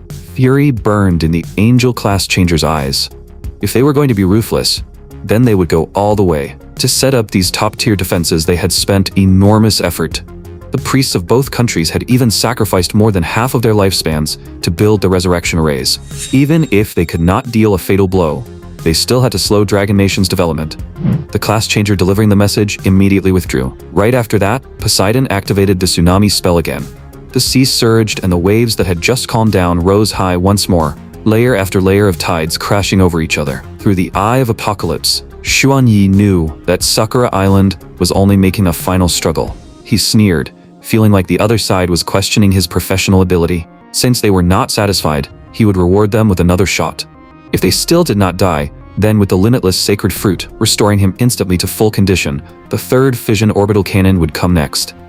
At the same time, inside the toxic wastewater base, the Sakura Island officer's eyes were bloodshot as he roared that he would make Dragon Nation suffer. He moved out all the stored nuclear wastewater, and when the red targeting light projected onto the ground again, those few short seconds made his mind go completely blank. Silver light flowed around the fission orbital cannon, once again showing the world its beauty. The Sakura Island officer looked up at the sky, frozen like a statue. The class changers from both countries on the coastal battlefront went completely insane. None of them expected that a weapon this absurd really had a second shot. White light flashed, and a massive mushroom cloud rose for the second time. Flames shot into the sky, completely destroying the class changers from both countries. The Sakura Island officer was erased so completely that not even ashes were left. Xuan Yi narrowed his eyes, watching the second explosion inside Sakura Island from across the sea. He sighed calmly.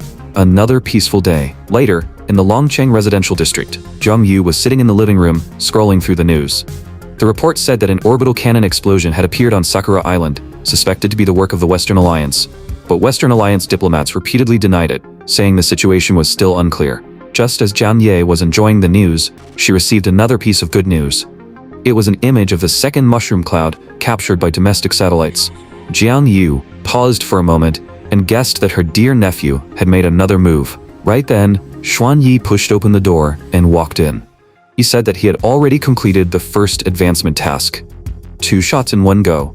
Honestly, that had been tiring enough. As for the other 2 tasks, he would leave them to tomorrow's version of himself. Jiang Yue's eyes lit up, and she quickly waved him over to sit beside her, although she hoped her nephew would keep a low profile and develop quietly. As the saying went, when it was time to act, he had to act. This time, she had been blocked by Eagle Nation's angel.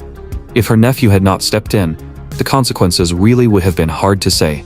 Jiang Yue showed him her phone. On the screen was the news about Sakura Island's second explosion, and she asked if Xuan Yi had done it. Xuan Yi admitted it calmly, saying that when he saw Jiang Yu being stopped, he took action. Jiang Yue praised him for doing well this time, and said with a smile, "You did great this time. Auntie was so happy, I almost wanted to cook you a meal myself to celebrate." Xuan Yi immediately refused, saying he would rather cook himself. After all, his lazy aunt was an expert at eating. But once she stepped into the kitchen, it would turn into a disaster scene. Jiang Yu immediately changed the subject to tomorrow. She said they would return to the old family home tomorrow, and that Xuan Yi had suffered a lot over the years, so he had to recover properly once they went back. Xuan Yi felt that he had been doing pretty well in Galaxy City, and that it did not really count as suffering. But Jiang Yue said that was only because he had never experienced a better life. Did he think having a lot of money made people happy? Wrong. The happiness of rich people was something he could not even imagine. Xuan Yi took a slight breath. He had to admit, his aunt's words moved him. The next day, in the imperial capital, the teleportation base opened by the mechanized Citadel Guild was temporarily sealed off. A galaxy battleship as massive as a mountain slowly cruised above the city, casting a huge shadow below. Behind it followed all kinds of aircraft and mechs. Giant ornithopters, disk drive flyers, and mechanical giants all escorted it from the rear. Down in the city, countless residents looked up at the massive objects drifting overhead. At the center of the teleportation base, as the portal flashed, Xuan Yi and Zhang Wei appeared before everyone. The relatives waiting there saw the 2 of them and warmly came forward to greet them.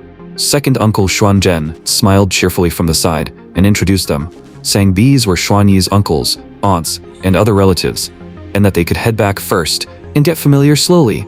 Everyone present then boarded the battleship, preparing to return to the mechanized Citadel headquarters. Many people outside stood on tiptoe to watch, saying that the descendant of that founding elder had finally come out and that he looked very young. Some also sighed that the younger generation of the Xuan family all looked good, every one of them handsome or beautiful. This time, the mechanized Citadel had brought back the descendant of a founding elder level figure. Even in the imperial capital, this was news big enough to cause a sensation. Xuan Yi shook his head slightly and complained inwardly that this felt like some cliched story where the overpowered protagonist makes a grand return from exile.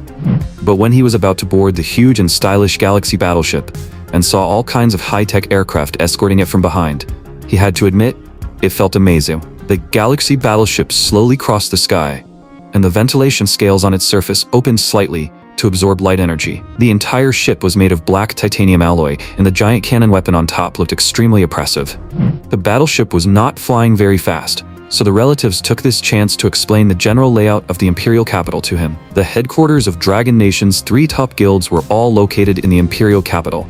The battleship was now passing by the Forbidden Grimoire Society. This guild's territory was even larger than the palace complex of an ancient dynasty. Above the Forbidden Grimoire Society headquarters, arcane symbols of different colors appeared, and rare magical pets ran through the sky. Magic potions scattered through the air reflected mesmerizing light.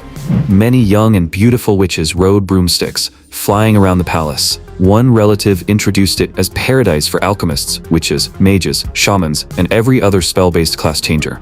Xuan Yi noticed that most of the people who came this time were from his father's side, and there were not that many of them, so he asked if there were other relatives who had not come.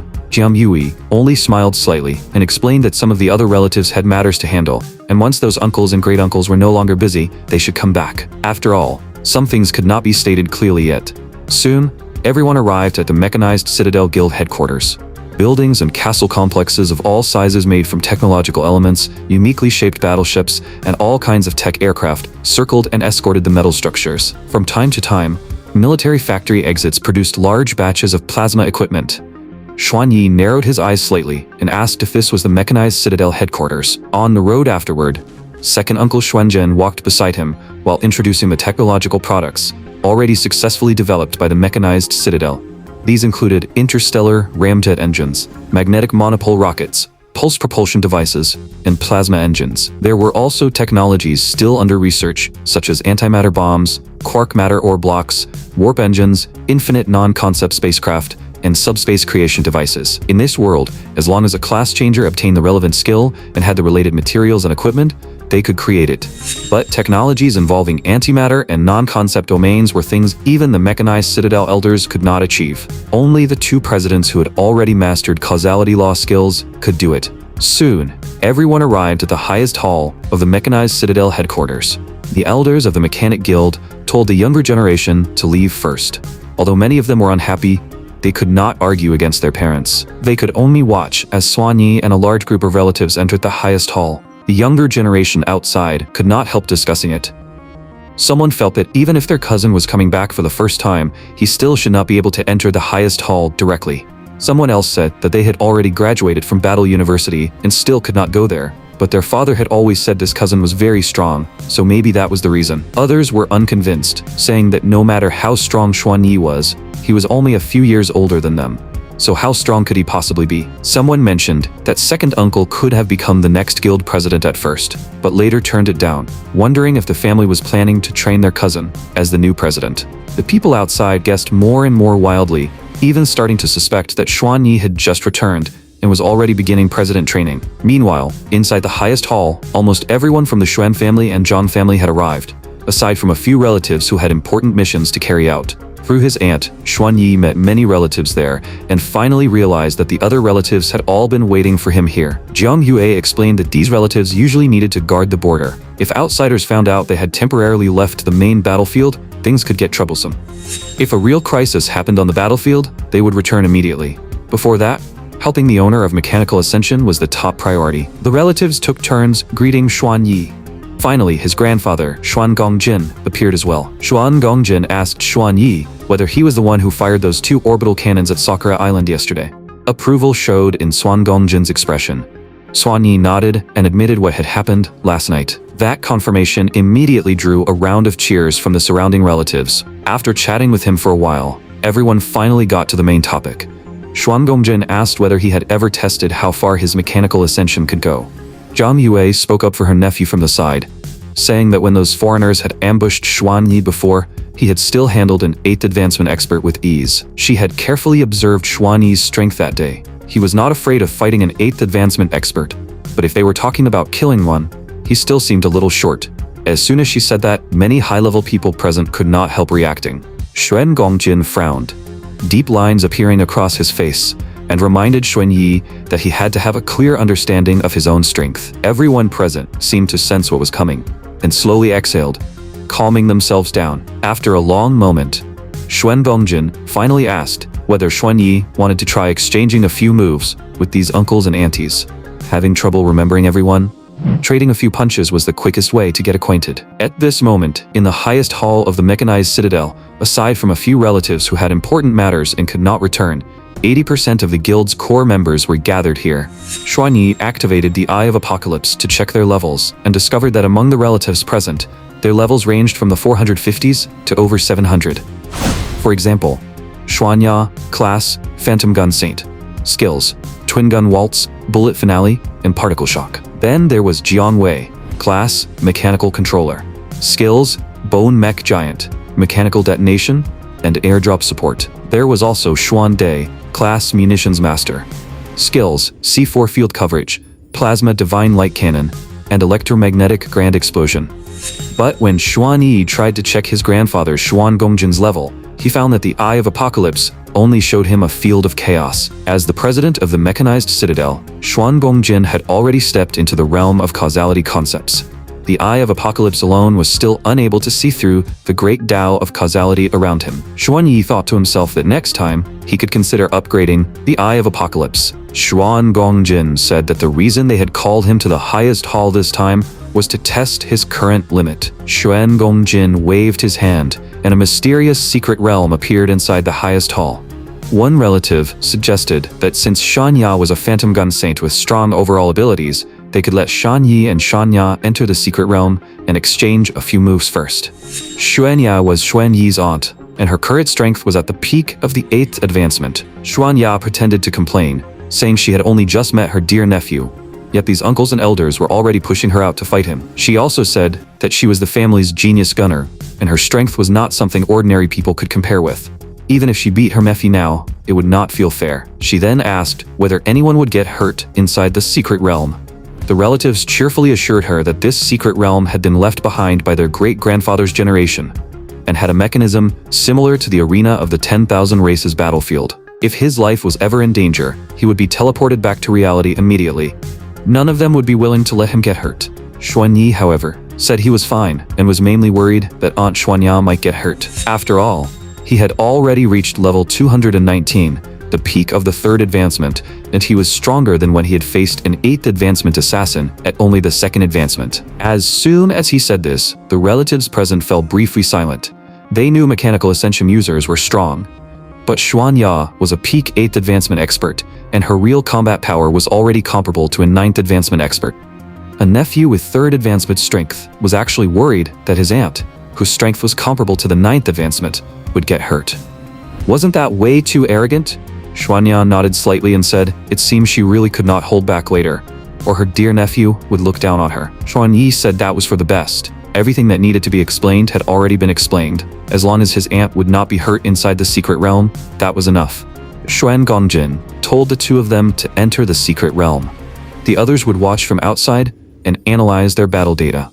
The two passed through the water ripple-like energy space and entered the secret realm. The trial field before them randomly generated a region filled with rocky mountains. Xuanya stood atop a towering stone pillar, elegantly spinning her hero-grade twin guns with infinite bullets in her hands. Xuanyi stood 1,000 meters away, strange light flowing faintly in his eyes. Xuanya laughed softly and asked if he was waiting for her to make the first move. Since that was the case, Auntie wasn't going to hold back. She suddenly threw her twin guns into the air. The pistols miraculously opened fire on their own.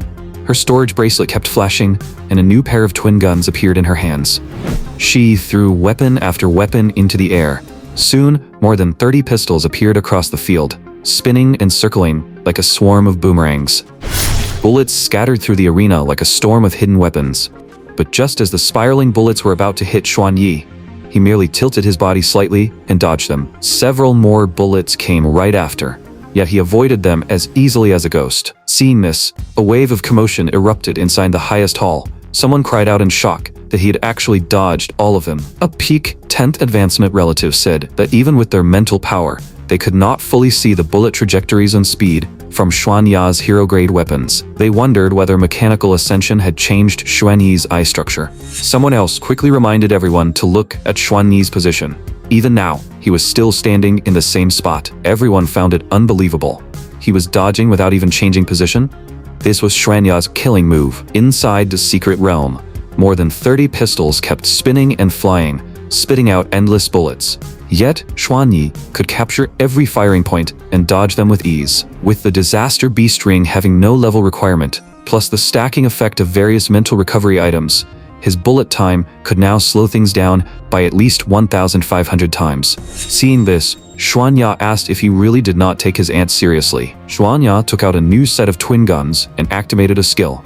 Flames erupted from the two pistols, and the bullet barrage spread outward in a cone shape, firing tens of thousands of bullets in an instant. Seeing this, Xuanyi also drew his twin guns, activated Quantum Step, and leaped into the highest part of the sky, his body turning into a spinning storm. He fired a massive wave of bullets toward his aunt. Xuanya also activated the energy protection around her body and shouted that they should see whose marksmanship was stronger. Her body spun and flew like a top, both guns firing massive numbers of bullets. The entire field was filled with roaring gunshots. By the time both of them stopped firing, they had somehow ended up standing in each other's original positions. The dense bullets had shredded all the surrounding rocks into dust. After the sandstorm faded, Xuanyi and Xuanya stood back to back. Someone with sharp eyes sucked in a cold breath, realizing that Xuanya had already fallen behind. There were many wounds on Xuanya's body. In contrast, Xuanyi's clothes had not even been grazed by his aunt's bullets. Jiang Wei folded her arms and said calmly that no, Xuanya had already lost. Everyone's expression tightened. Xuanyi raised his hand and lightly snapped his fingers. In the next moment, every place in the entire field where bullets remained erupted in massive explosions. Xuanya was instantly teleported back to reality.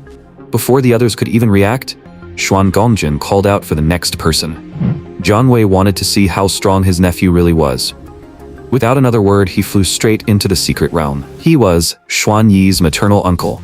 His class was mechanical controller, and his strength was at the peak of the 9th advancement. After entering the secret realm, Jiang Wei directly tossed Xuanyi an all-purpose recovery potion and told him to use it first.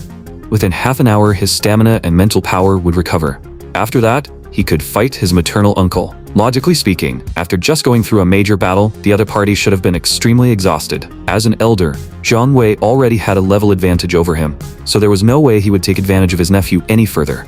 After thanking him, Xuanyi said that the skill he had just used did not require mental power. The moment he said this, everyone present was absolutely shell-shocked. A skill that broken actually had no cost? Some relatives looked at the two people inside the secret realm with bitter expressions, worried that today's family reunion would turn into Xuanyi one-sidedly beating up all the elders. At this moment, more than 300 giant bone mechs, each 50 meters tall, appeared inside the secret realm. Jiang Wei said he had long heard that his nephew could summon mechs, including the 1,000-armed Guanyin and the Great Sun Tathagata. Since this was his uncle's request, Xuanyi should summon as much as he wanted. Xuanyi clapped both hands together and activated 2 awakening skills. He had to humor his uncle. 2 metal mechs as huge as mountains descended rapidly from the sky. Cyber Guanyin and Mecha Tathagata appeared, their eyes glowing with deadly red light. Their bodies were half a size taller than the bone mech giants. Jiang Wei sighed that his dear nephew was really going all out to humor him. Jiang Wei waved his hand, and the bone mech giants instantly turned into a steel torrent, charging together at the 2 mecha Buddhas. Xuanyi gave the order to clear the obstacles, commanding Cyber Guanyin and Mecha Tathagata to attack. The 2 mechs used their strongest output skills at the same time. Cyber Mech skill, World End 1000 Eyes, and Titanium 5-Finger Mountain. As the metallic eyes in Mecha Guanyin's hands opened, ultra-powerful lasers blasted out, sweeping down all the incoming bone mech giants. Inside the highest hall, a relative cried out in shock that Xuanyi could now use 2 awakening skills at the same time. That was way too broken. Someone else sighed that there was a gap of more than 300 levels between 3rd advancement and 9th advancement.